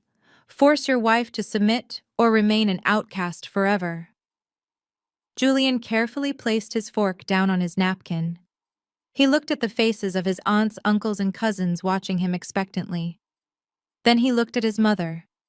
His voice was completely steady and carried effortlessly across the silent room. There was no clerical error, Mother Julian stated clearly, and Nia does not need to impress her bosses. She is the boss. A collective gasp rippled through the dining room. Brenda slammed her hands flat on the table, preparing to launch into a full-blown screaming tirade to shut him down. She grabbed the large silver carving knife to cut the turkey, her face turning bright red with absolute fury. But before Brenda could utter a single syllable, a massive sweep of bright, white headlights cut through the large bay windows of the dining room. The sudden blinding light washed over the crystal glasses and the shocked faces of the extended family. The low, heavy rumble of powerful engines vibrated through the floorboards. Through the sheer dining room curtains, everyone could see the imposing silhouettes of 3 large black unmarked SUVs pulling aggressively into the circular driveway, completely blocking in the luxury cars of the visiting relatives. The dining room descended into absolute terrified silence. The carving knife slipped from Brenda's hand, clattering loudly against the fine china platter. Heavy synchronized footsteps echoed loudly on the brick steps of the front porch. The sound was deliberate and authoritative. Then the heavy brass doorbell rang. It was a long, sustained ring that echoed ominously through the massive house. Through the glass panels of the front door, visible from where Brenda stood, was the imposing figure of the Fulton County Sheriff. He was in full uniform, accompanied by 2 armed deputies. Tucked securely under his right arm was a thick, heavy stack of manila folders bearing the bright red seals of the Superior Court. The time for prayers and family gossip was officially over. The consequences had arrived. The heavy brass doorbell rang a second time, shattering the paralyzed silence of the dining room. Nobody moved.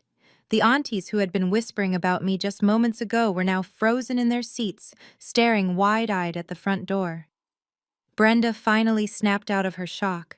She smoothed down the front of her velvet gown, plastered on her most authoritative, indignant expression, and marched toward the foyer. She was determined to treat the Fulton County Sheriff like a pesky door-to-door salesman interrupting her holiday meal. I opened the heavy front door before she could even reach it. The sheriff stepped inside his polished boots, heavy on the hardwood floor. He was a tall, no-nonsense man who looked like he had absolutely zero patience for wealthy suburban drama.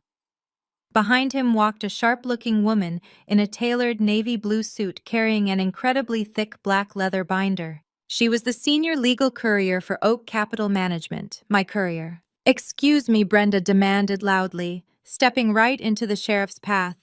"What is the meaning of this? This is a private residence, and we are in the middle of a private family Thanksgiving dinner.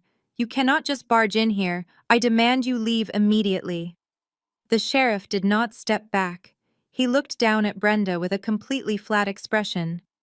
"Are you Brenda?" he asked, checking the top sheet of the manila folder in his hands. "I am the owner of this estate," Brenda declared proudly, lifting her chin, "and I am telling you to get out." The sheriff sighed, shaking his head slightly. "Ma'am, as of 8 o'clock yesterday morning, you are no longer the legal owner of this estate. I am here to serve a formal notice of foreclosure and immediate property seizure on behalf of the primary lien holder." The words echoed through the massive foyer and carried directly into the silent dining room. The collective gasp from the extended family was audible.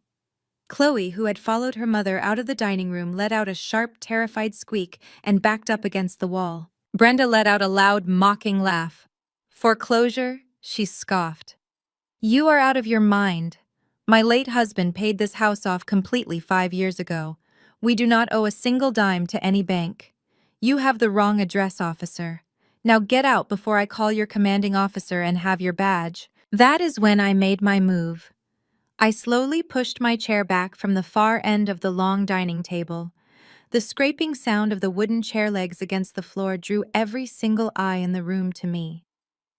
I stood up to my full height, smoothed the front of my dress, and walked calmly toward the foyer. The crowd of relatives parted for me like the Red Sea. I did not look at any of them. My eyes were locked entirely on Brenda. "He has the exact right address, Brenda," I said, my voice cutting through the tension like a freshly sharpened blade. "And he is not here on behalf of a bank. He is here on behalf of me." Brenda spun around to face me, her face contorting with a mixture of absolute confusion and rising panic. "What are you talking about?" she snapped. "This is another one of your sick little games, Nia. Tell this man to leave." I stopped walking when I was standing right beside the sheriff. I looked at the legal courier, who immediately stepped forward and handed me the heavy black leather binder. I held it in both hands, feeling the satisfying weight of their complete financial destruction. I looked over at Chloe, who was hyperventilating against the wall, and then I locked eyes with Brenda, "This is not a game, Brenda," I said, my voice projecting clearly so that every single aunt, uncle, and cousin could hear exactly what I was saying. "I am ending the game. You thought you were so incredibly smart when you ambushed us at dinner last month. You thought you could use the family business to force me to pay off Chloe's luxury debts. And when Julian refused to let you extort me, you thought you delivered the ultimate punishment. You disinherited him." I took a slow, deliberate step closer to her. Brenda tried to hold her ground, but I could see the absolute terror bleeding into her eyes. "You did not disinherit Julian to save Chloe," I told her, enunciating every single word with cold, calculated precision. "You handed Chloe the rope to hang yourselves. You gave an incompetent, arrogant child 100% ownership of a highly volatile commercial asset. And what was the very first thing she did with that asset? She walked straight into a commercial lending firm and mortgaged the entire family empire for a quick cash advance so she could buy designer bags and a new car." The dining room erupted into shocked murmurs. Uncles were whispering fiercely to each other. Aunties were clutching their chests. They were finally hearing the truth that Brenda had fought so hard to hide.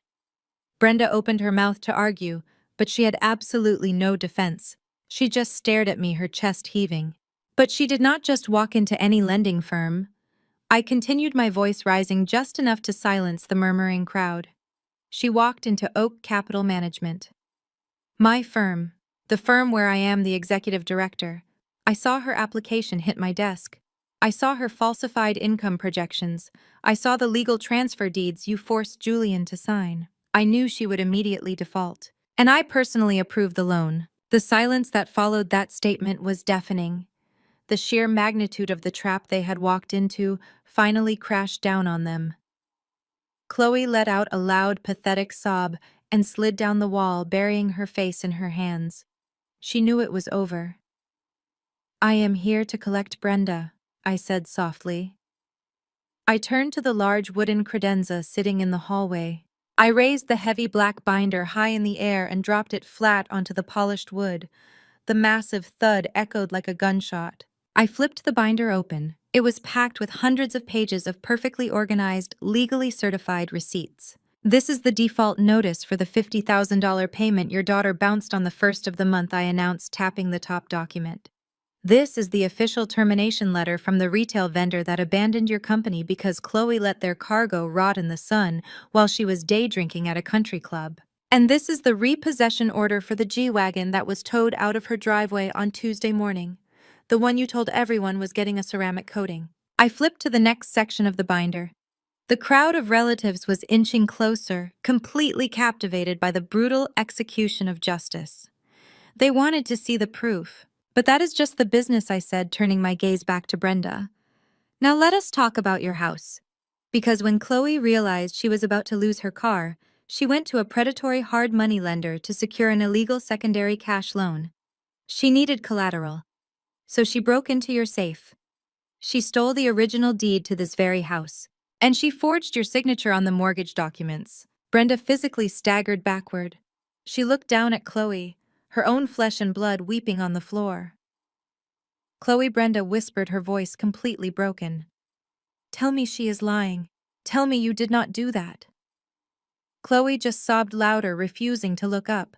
She curled into a tight ball of pure shame. "She is not lying, Brenda," Julian spoke up.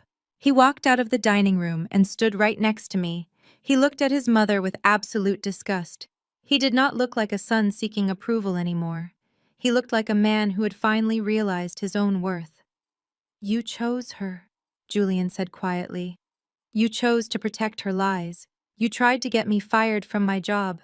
You tried to ruin my wife's reputation at our church. You sacrificed my father's entire legacy just to keep up appearances, and now you have absolutely nothing left." I turned back to the binder and pulled out the final document.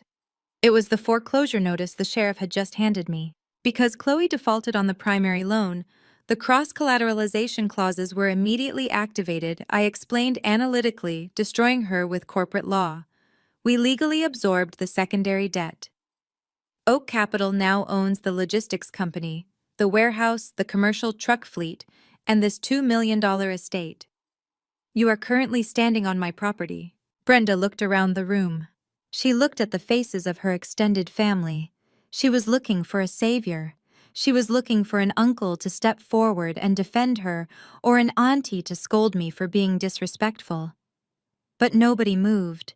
The receipts were sitting right there on the table.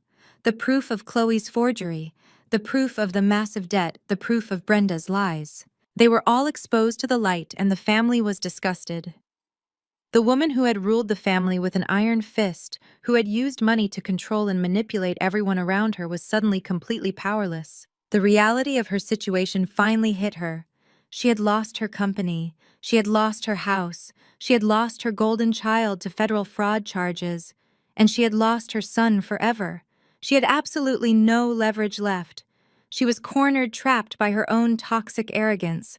When a narcissist realizes they have completely lost control of the narrative, they will do absolutely anything to stop the truth from being spoken. They will change the subject. They will attack your character, or when all else fails, they will manufacture a crisis to force you to feel sorry for them. Brenda looked at the cold, unforgiving faces staring back at her. She realized she could not argue her way out of this. She could not intimidate the sheriff. So she resorted to the most desperate, pathetic manipulation tactic in her arsenal. She let out a sudden, highly dramatic gasp. Her hands flew up to her chest, clutching the expensive pearls around her neck. Her eyes rolled back into her head and her knees suddenly buckled. "Oh Lord," Brenda wailed loudly, her voice trembling with exaggerated pain. My heart is giving out." She collapsed heavily into one of the velvet entryway chairs, slumping over the armrest and panting loudly. She gripped the fabric of her dress, thrashing her head back and forth.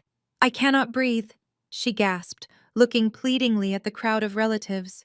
"The stress. She is killing me. Somebody call an ambulance. My heart is stopping." She squeezed her eyes shut and let out a long, theatrical groan, fully expecting the entire room to rush to her side, push me out of the way, and beg her to hold on.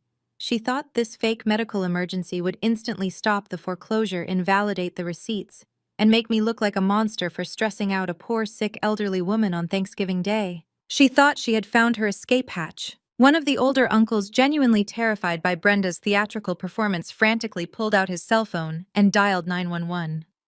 He shouted his location to the emergency dispatcher, his voice cracking with panic, completely convinced that he was watching the matriarch of the family die right in the middle of the foyer. Several aunties rushed forward, kneeling beside the velvet chair, fanning Brenda's face with napkins and begging her to hold on. Through all of this chaotic panic, Julian and I did not move a single muscle. The sheriff did not move either.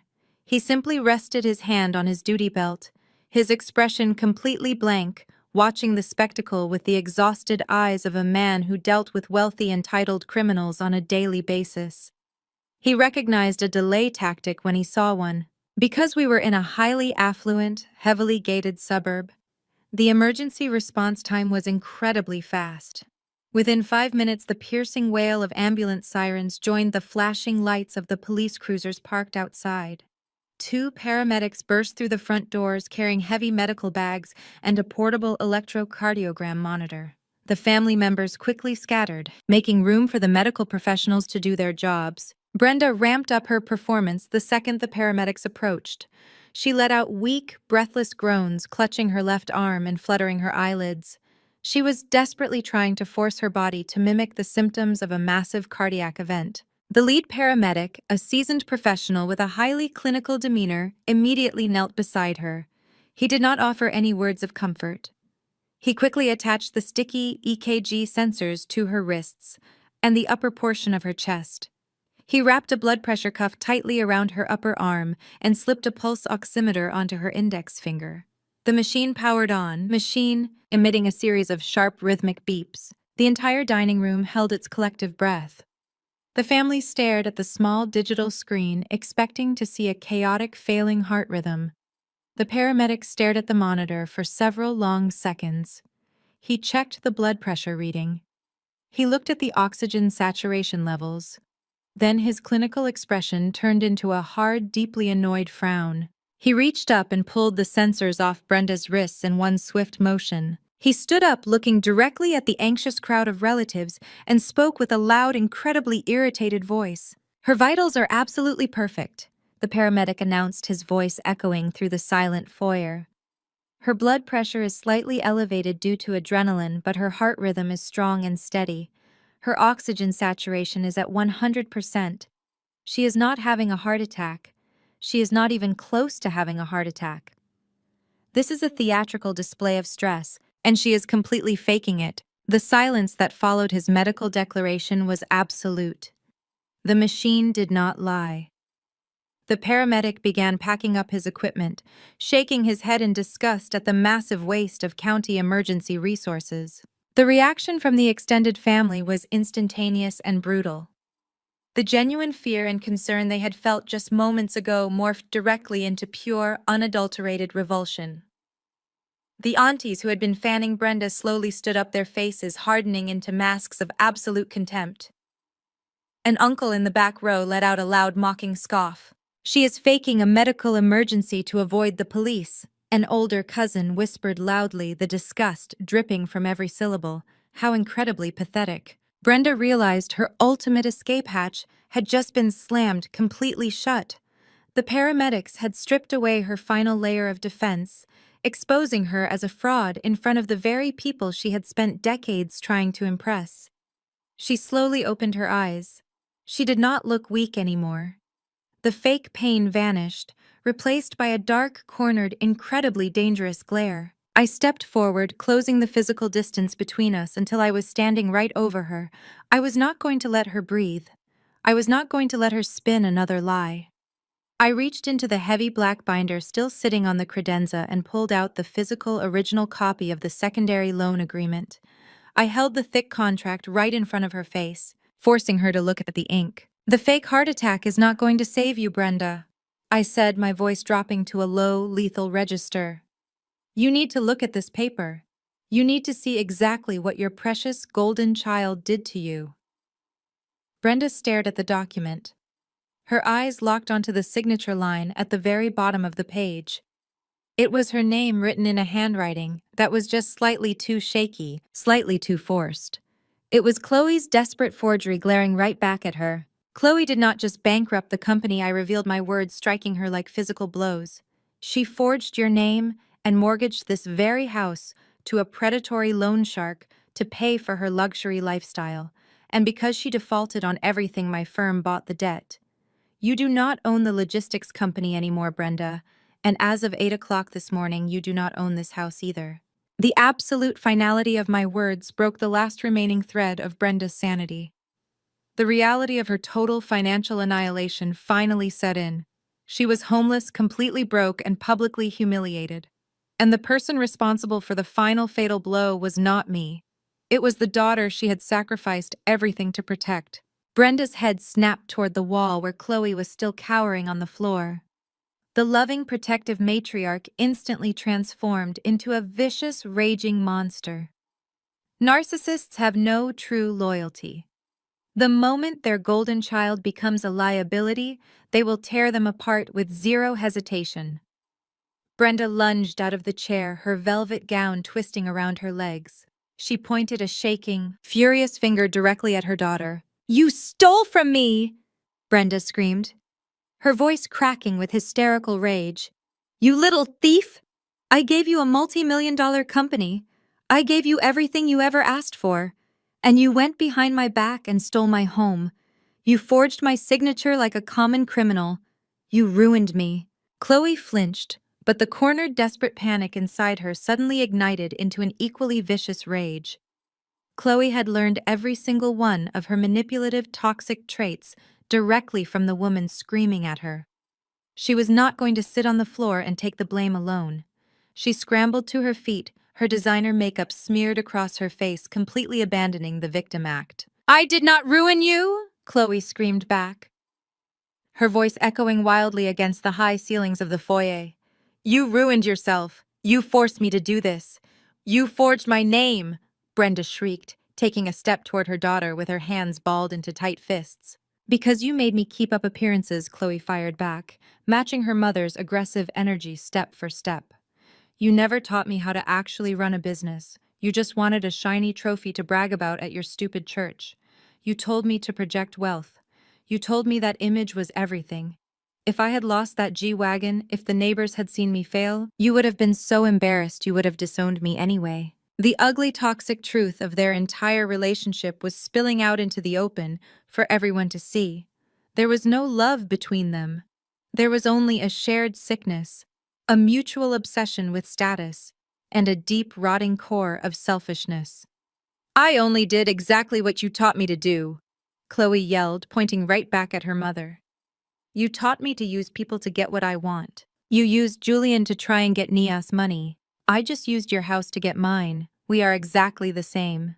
Brenda let out a guttural sound of pure fury and raised her hand, fully intending to physically strike her own daughter across the face right in front of the police.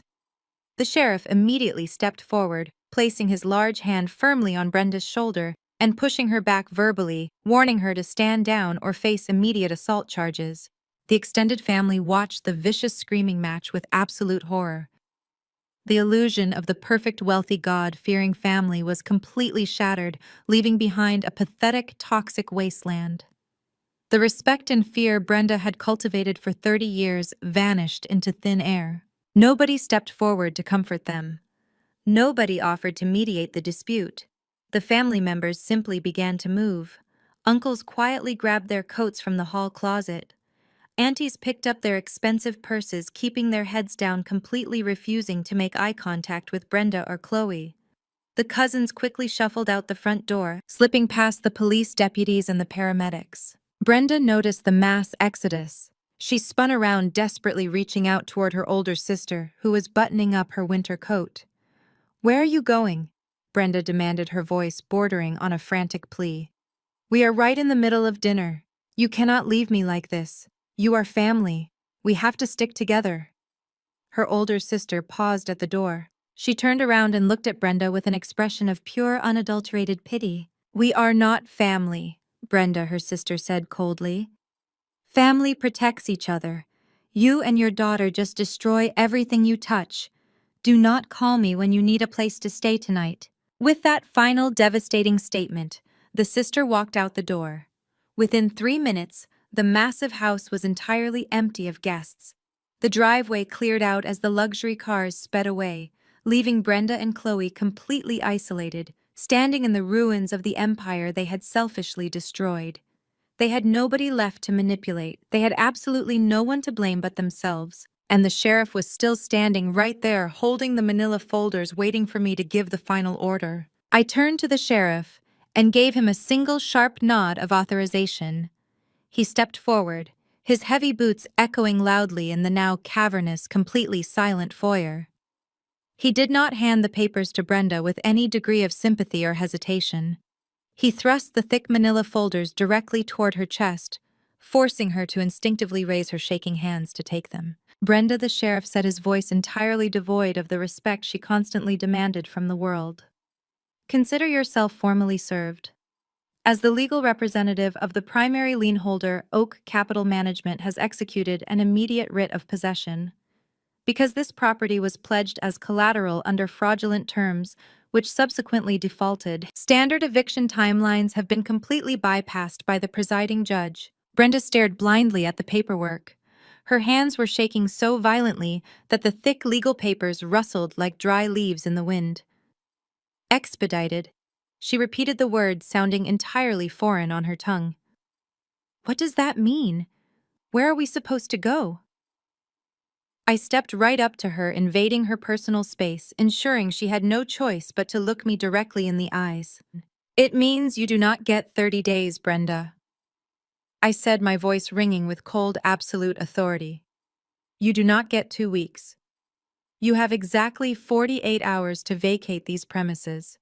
By Saturday evening at exactly 6 o'clock, a private security firm will arrive to execute a complete physical lockdown of this estate. Every door will be chained. Every lock will be replaced." I paused, letting the devastating reality sink into her mind before delivering the final financial condition. "Furthermore, because you use this estate to secure a commercial loan, all high-value fixtures, antique furniture, and luxury goods currently sitting inside this house are now legally considered seized corporate assets. You are allowed to take your clothing and basic personal necessities. If you attempt to load a moving truck with the artwork, the electronics, or the silver, you will be immediately charged with grand larceny." Brenda let out a ragged, desperate breath. The arrogant, untouchable matriarch was entirely gone, replaced by a terrified, broken woman. She looked at me, tears streaming down her face, and actually attempted to grab my arm. I stepped back smoothly, entirely avoiding her physical touch. "Nia, please," Brenda begged, her voice cracking into a pathetic, high-pitched whine. "You cannot do this to me. We are family. Where is your Christian grace? Where is your forgiveness? It is Thanksgiving. You cannot throw an elderly woman out into the street on a holiday weekend. We can work this out. I can get a job. I can pay you back. Just give me a second chance." I looked at her with an expression made of absolute stone. I felt zero pity. I knew that if the roles were reversed, she would have crushed me without a second thought. I was not about to offer any toxic forgiveness. "Do not ever use the word family with me again," I replied, my voice icy and precise. "You used the concept of family as a weapon to extort us. You used your religion as a shield to hide your own massive greed. When you thought you had all the power, you looked Julian in the eyes and told him you were going to strip him of his legacy just because he would not let you abuse me. You did not offer us a second chance when you disinherited him. You did not offer grace when you went to his school and tried to get him fired from his job. You demanded our complete submission. I gestured toward the massive, lavishly decorated dining room, where the abandoned, expensive turkey was still sitting on the table. You literally burned through stolen money to throw a party just to try and humiliate me. This is not a family dispute anymore, Brenda. This is a strictly enforced corporate foreclosure. There is no forgiveness because this is a business transaction. You made a terrible investment in your daughter and now you are completely bankrupt. You have 48 hours. When Brenda realized that my boundaries were completely impenetrable, she physically crumbled. She sank down onto the bottom step of the grand sweeping staircase, burying her face in her hands and sobbing uncontrollably. The reality of her total ruin had finally taken root. Seeing her mother completely defeated on the stairs, Chloe realized she was entirely out of options. She had no car, no company, no money, and now no home. The predatory, hard money lenders she had borrowed from would soon be hunting her for the remaining balance. She turned her wild, panicked eyes toward the only person left in the room who had ever shown her unconditional grace. She turned to Julian. Chloe dropped entirely to her knees. It was a pathetic, degrading display, but she had absolutely no dignity left to preserve. She crawled forward across the polished hardwood floor, her expensive designer dress bunching up around her thighs, her professional makeup running down her face in thick black streaks. She stopped right at Julian's feet. She reached out with trembling hands and tightly gripped the fabric of his trousers. "Julian, please!" Chloe wailed, her voice a hysterical screech. "You have to stop her. You have to talk to Nia. Please, Julian. I am your little sister. I am your blood. You used to protect me when we were kids. You promised Dad you would always look out for me. Please, big brother, do not let her do this to us. I have nowhere to go. I will go to jail. Please save me." She rested her forehead against his shoes, weeping loudly, desperately hoping that this physical display of ultimate submission would trigger his lifelong habit of rescuing her. For 30 years, her tears had been her absolute most effective weapon. Whenever Chloe cried, Julian fixed the problem. Whenever Chloe failed, Julian cleaned up the mess. She was aggressively gambling her entire future on the hope that his childhood conditioning was stronger than his newfound self-respect. Julian stood perfectly still. He did not step back, but he also did not reach down to comfort her. He simply looked down at the top of her head. The heavy silence stretched out in the grand foyer, broken only by Chloe's ragged, desperate sobbing. When Julian finally spoke, his voice was not angry. It was not sad. It was completely terrifyingly hollow. It was the voice of a man speaking to a total stranger on the street. "You did not think about Dad when you forged Mom's signature to steal this house," Julian said quietly, the calmness of his tone making the words cut even deeper. "You did not think about me being your big brother when you stood in the parlor last month wearing your designer sunglasses and mocked me for losing my inheritance. You laughed right in my face, Chloe. You told me you owned the empire." Chloe shook her head violently against his legs, her grip tightening on his pants. "I was wrong. I was so stupid. I am sorry, Julian. I am so sorry. Just tell her to stop the foreclosure. Tell her to give us the house back. I will do anything you want." Julian reached down. For a split second, Chloe stopped crying, truly believing he was going to pull her up into a warm hug. She thought she had successfully manipulated him again. But Julian simply grabbed her wrists, his grip incredibly firm and completely unyielding, and physically peeled her hands off his legs. He stepped back, breaking all physical contact with her. He looked down at his sister, his expression a perfect mirror of the cold, professional detachment I had maintained all evening. He was finally utilizing the exact same emotional armor I wore every single day. "I am not your big brother anymore," Julian stated, his voice ringing with absolute finality. "A brother is someone you respect. A brother is someone you protect. You treated me like an obstacle to your greed, and then you treated me like an ATM machine when your poor choices caught up with you. I am completely done carrying the weight of your mistakes." He paused, letting the profound weight of his detachment settle over her completely. He looked her dead in the eyes and delivered the final, inescapable truth, using the exact words she and her mother had weaponized against him just weeks ago.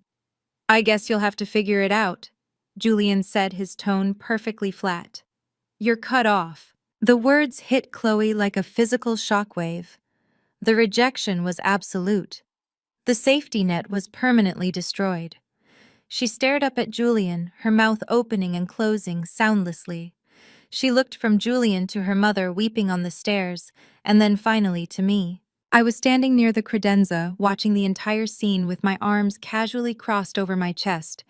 I did not look triumphant. I did not look smug. I just looked incredibly bored, as if watching them lose everything was just another tedious corporate meeting at the office. That absolute lack of emotional response was the spark that ignited the final powder keg. Chloe could not handle the humiliation.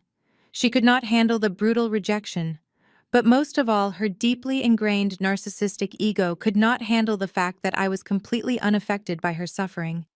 Her profound sorrow and desperation instantly mutated into a blind, feral, homicidal rage. Chloe let out a scream that did not even sound human. It was a raw, guttural shriek of pure, unadulterated hatred. She pushed herself off the floor with explosive force. She did not run toward the door. She did not run toward her mother. She locked her wild, bloodshot eyes entirely on me. Her hands curled into tight claws aiming directly for my face. She lunged across the foyer, her expensive heels slipping slightly on the hardwood, propelling her body forward with violent momentum. "I am going to kill you!" she shrieked, launching herself through the air toward the credenza. I did not flinch. I did not step back. I did not even uncross my arms. I knew exactly who was standing right behind me. Before Chloe could even cross half the distance between us, the sheriff moved with terrifying, practiced speed. He was a large, heavily muscled law enforcement officer, and Chloe was a frantic, out-of-shape amateur. It was not even a contest. The sheriff intercepted her trajectory mid-lunge. He grabbed her aggressively by the shoulder and the back of her designer dress, using her own forward momentum against her. He spun her violently around and slammed her face first right into the solid wooden surface of the dining room table. The impact was incredibly loud. Crystal glasses shattered instantly, scattering sharp fragments across the floor. The remaining china plates rattled violently against the wood. Chloe screamed in pain and shock, instantly trying to thrash her body around to escape. "Get off me! Let me go! Stop resisting! Stop resisting right now!" the sheriff barked, his voice a booming command that paralyzed Brenda on the stairs. He grabbed Chloe's right arm, twisting it painfully up behind her back. He reached to his duty belt with his free hand and pulled out his heavy steel handcuffs. The metallic clicking sound echoed sharply through the room as he locked the first cuff tightly around her wrist. Chloe continued to kick wildly, her heels striking the heavy wooden legs of the table. The two deputies who had been standing by the front door immediately rushed in, grabbing her thrashing legs and pinning her lower body firmly against the table. The sheriff grabbed her left arm, ignoring her hysterical screaming, and forced it behind her back, locking the second cuff into place. The clicks were loud, final, and absolute. "Chloe!" Brenda screamed from the stairs, jumping up in a complete panic. "What are you doing to her? Let my daughter go!" The sheriff ignored Brenda completely. He grabbed Chloe by the upper arms and violently hauled her up from the table. Her nose was bleeding slightly from the impact, dripping red onto her pristine dress. Her face was contorted in absolute fury and total humiliation. "You are under arrest for attempted felony assault, battery, and resisting a peace officer," the sheriff stated loudly, completely out of breath as he firmly held the struggling woman. "You have the right to remain silent. Anything you say can and will be used against you in a court of law." Chloe was hyperventilating, crying and screaming wildly as the deputies grabbed her by the arms to escort her out. She looked back at me over her shoulder, her eyes burning with sheer venom. But the venom was useless now. She was handcuffed, she was bankrupt, and she was going straight to a county jail cell. The ultimate consequences had fully arrived, and there was no one left to save her. The sheriff stood in the center of the foyer, the heavy silence of the empty house pressing in around us. He looked at me, giving a brief nod of acknowledgement, and then turned his attention back to Brenda. He reiterated the 48-hour deadline, advising her to begin packing immediately, and walked out the front door, leaving Brenda completely alone in the ruins of her own making. Julian and I did not say another word to her. We turned around, walked down the brick steps, and drove back to our quiet, peaceful home. The war was over and the cleanup was about to begin. The next 48 hours unfolded with the ruthless, unforgiving efficiency of a ticking clock. For Brenda, the reality of her eviction was a bitter, agonizing pill to swallow. She spent her entire Friday frantically calling everyone in her contacts list, desperately begging for a temporary loan, a spare guest bedroom, or even just a sympathetic ear. But the dramatic spectacle at the Thanksgiving dinner had permanently destroyed her carefully curated social standing. The prominent church elders suddenly stopped answering their phones. Her sisters and wealthy cousins actively blocked her number. Nobody wanted to be associated with a woman who had faked a medical emergency to avoid the police, let alone a woman whose daughter was sitting in a county jail cell for felony assault and massive financial fraud. With absolutely no money to hire professional movers and no friends left to help her, Brenda was forced to pack up her entire life completely on her own. Because the corporate seizure order strictly prohibited the removal of any valuable furniture, artwork, or electronics, she was reduced to stuffing her expensive designer clothes and personal toiletries into cheap, black plastic heavy-duty trash bags. The visual contrast was absolutely staggering. A woman who had spent decades draped in imported velvet and authentic pearls, looking down her nose at everyone else, was now dragging garbage bags full of shoes across the immaculate hardwood floors of a $2 million estate she no longer owned.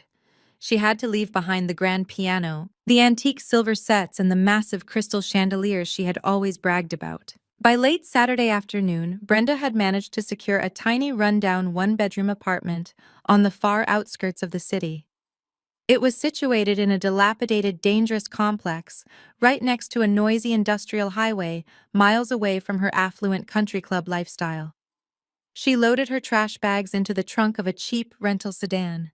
As the clock struck 6 on Saturday evening, the private security firm hired by Oak Capital arrived exactly on schedule. Brenda stood shivering on the sidewalk and watched as the armed security guards placed heavy steel chains through the brass handles of the grand double doors, officially locking her out of the generational wealth she had so arrogantly squandered. While Brenda was dragging trash bags down the driveway, Chloe was experiencing her own personal hell inside the Fulton County Jail. The spoiled golden child who had spent the last month popping expensive champagne bottles in exclusive VIP lounges spent her entire Thanksgiving weekend locked inside a freezing cold concrete holding cell. Her designer silk dress was permanently ruined, stained with blood and dirt from her physical altercation with the sheriff.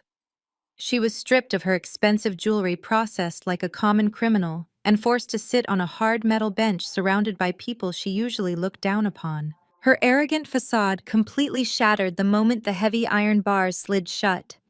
She used her single phone call to reach out to her influencer friends, crying and begging for bail money, only to discover that they had all abandoned her the second she lost her money and status. Desperate and terrified of spending another night behind bars, Chloe was forced to call a shady, high-interest bail bondsman. She managed to secure her release by maxing out the very last predatory credit card she had hidden in her wallet, taking on even more insurmountable debt just to buy her temporary freedom. She walked out of the county jail on Sunday morning wearing a pair of cheap paper scrubs provided by the facility, completely bankrupt homeless, and facing multiple felony charges that carried mandatory prison time. Monday morning marked the beginning of a brand new era for the logistics company. I arrived at the massive commercial warehouse at exactly 8 o'clock, flanked by my senior accounting team and a squad of private security contractors. The atmosphere in the dispatch center was incredibly tense. The remaining employees, the toxic enablers who had allowed Chloe to run the business into the ground while collecting unearned paychecks, were sitting at their desks whispering nervously. They knew exactly who I was, and they knew I was not there to make friends. I did not waste time with corporate pleasantries. I called an immediate all-hands meeting on the warehouse floor. I stood in front of the remaining staff and methodically dismantled the corrupt culture Brenda and Chloe had cultivated.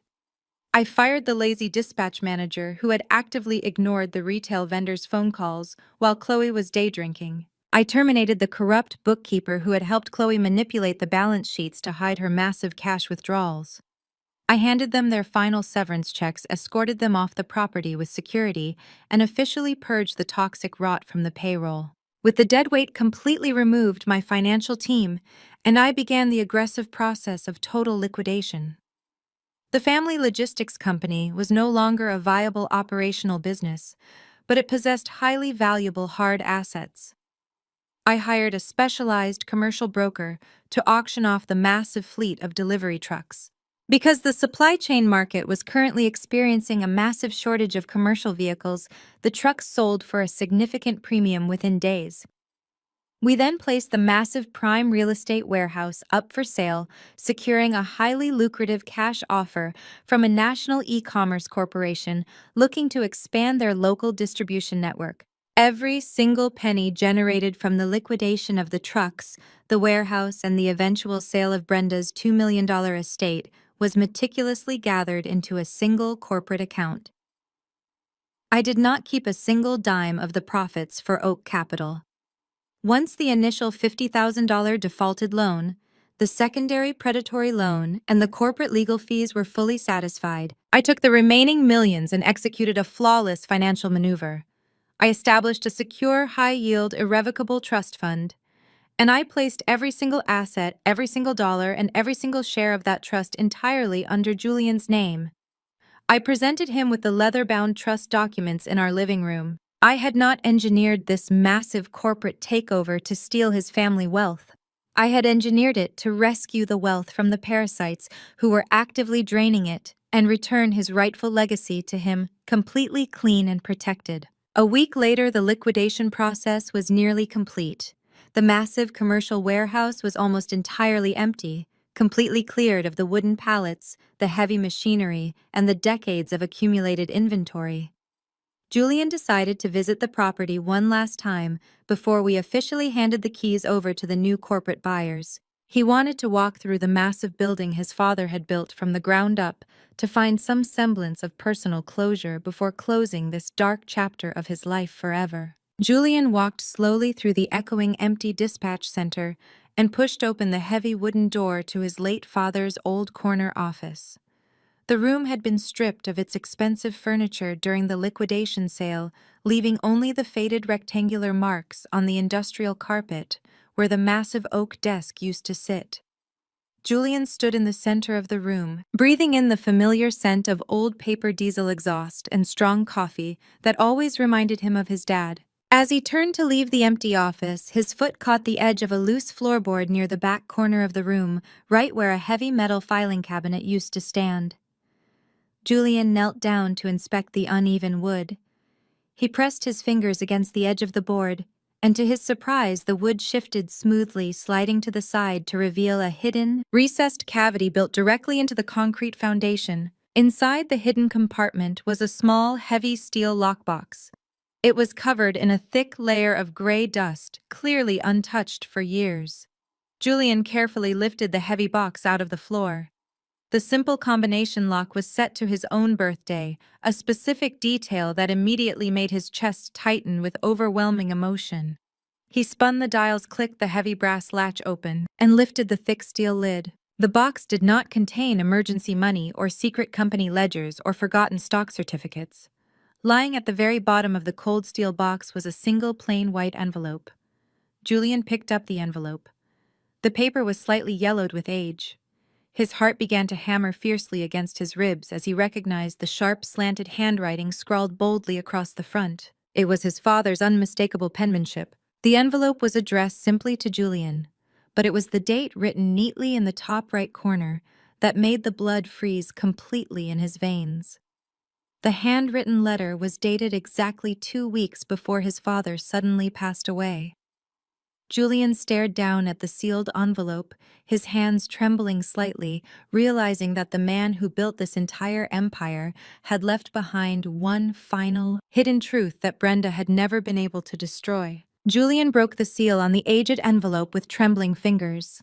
He pulled out a single sheet of heavy stationery crisp despite the years spent locked in the dark.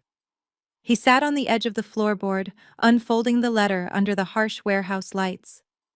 I stood quietly in the doorway, giving him space to connect with his father one last time.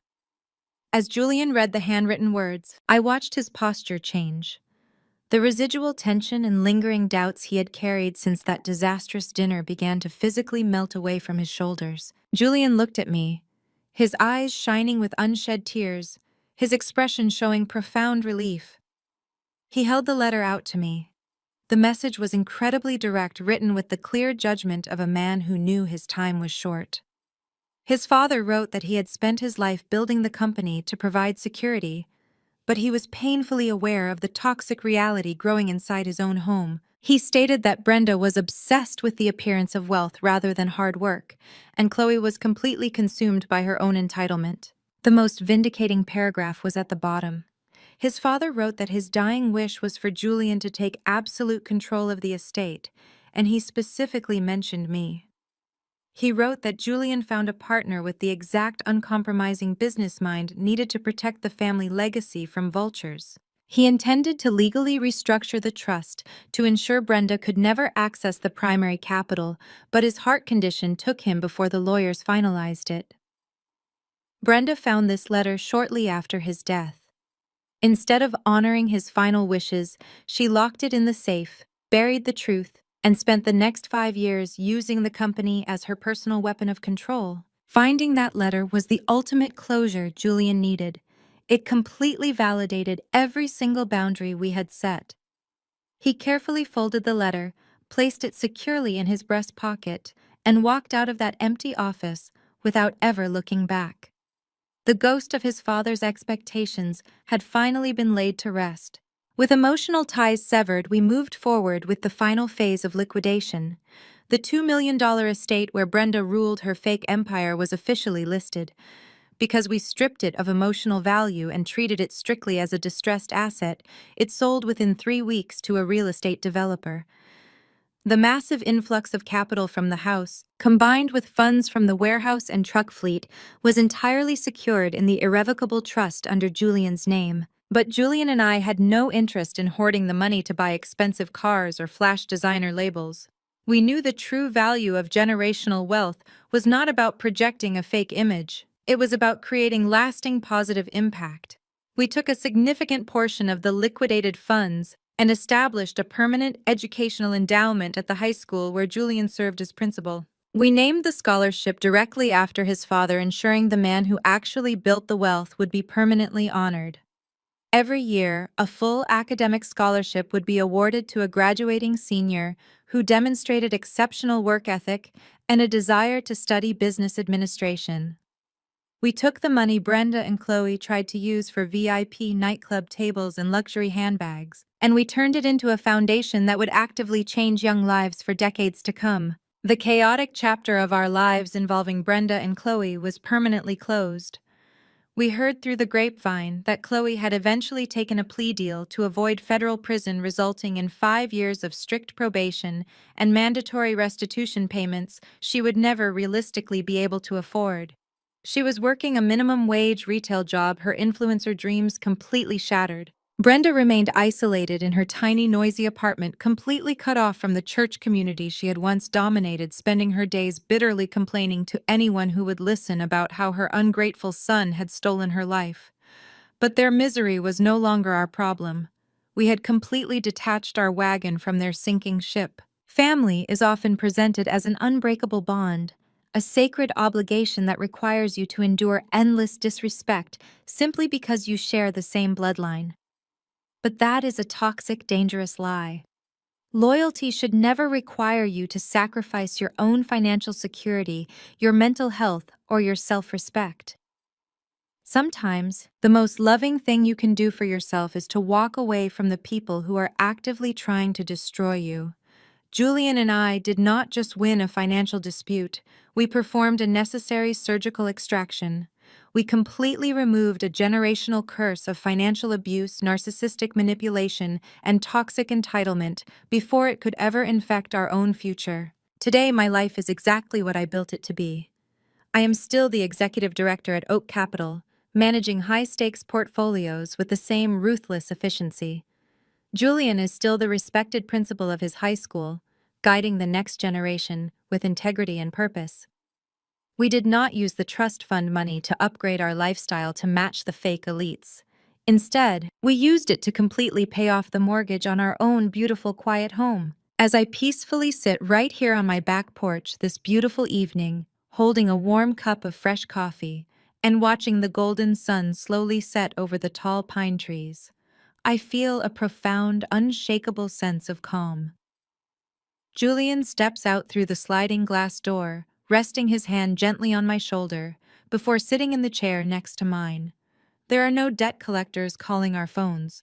There are no manipulative family members demanding our money. There are no fake images to uphold. There is only the absolute, unbreakable peace that comes from establishing ironclad boundaries, protecting your own peace, and fiercely choosing your own worth.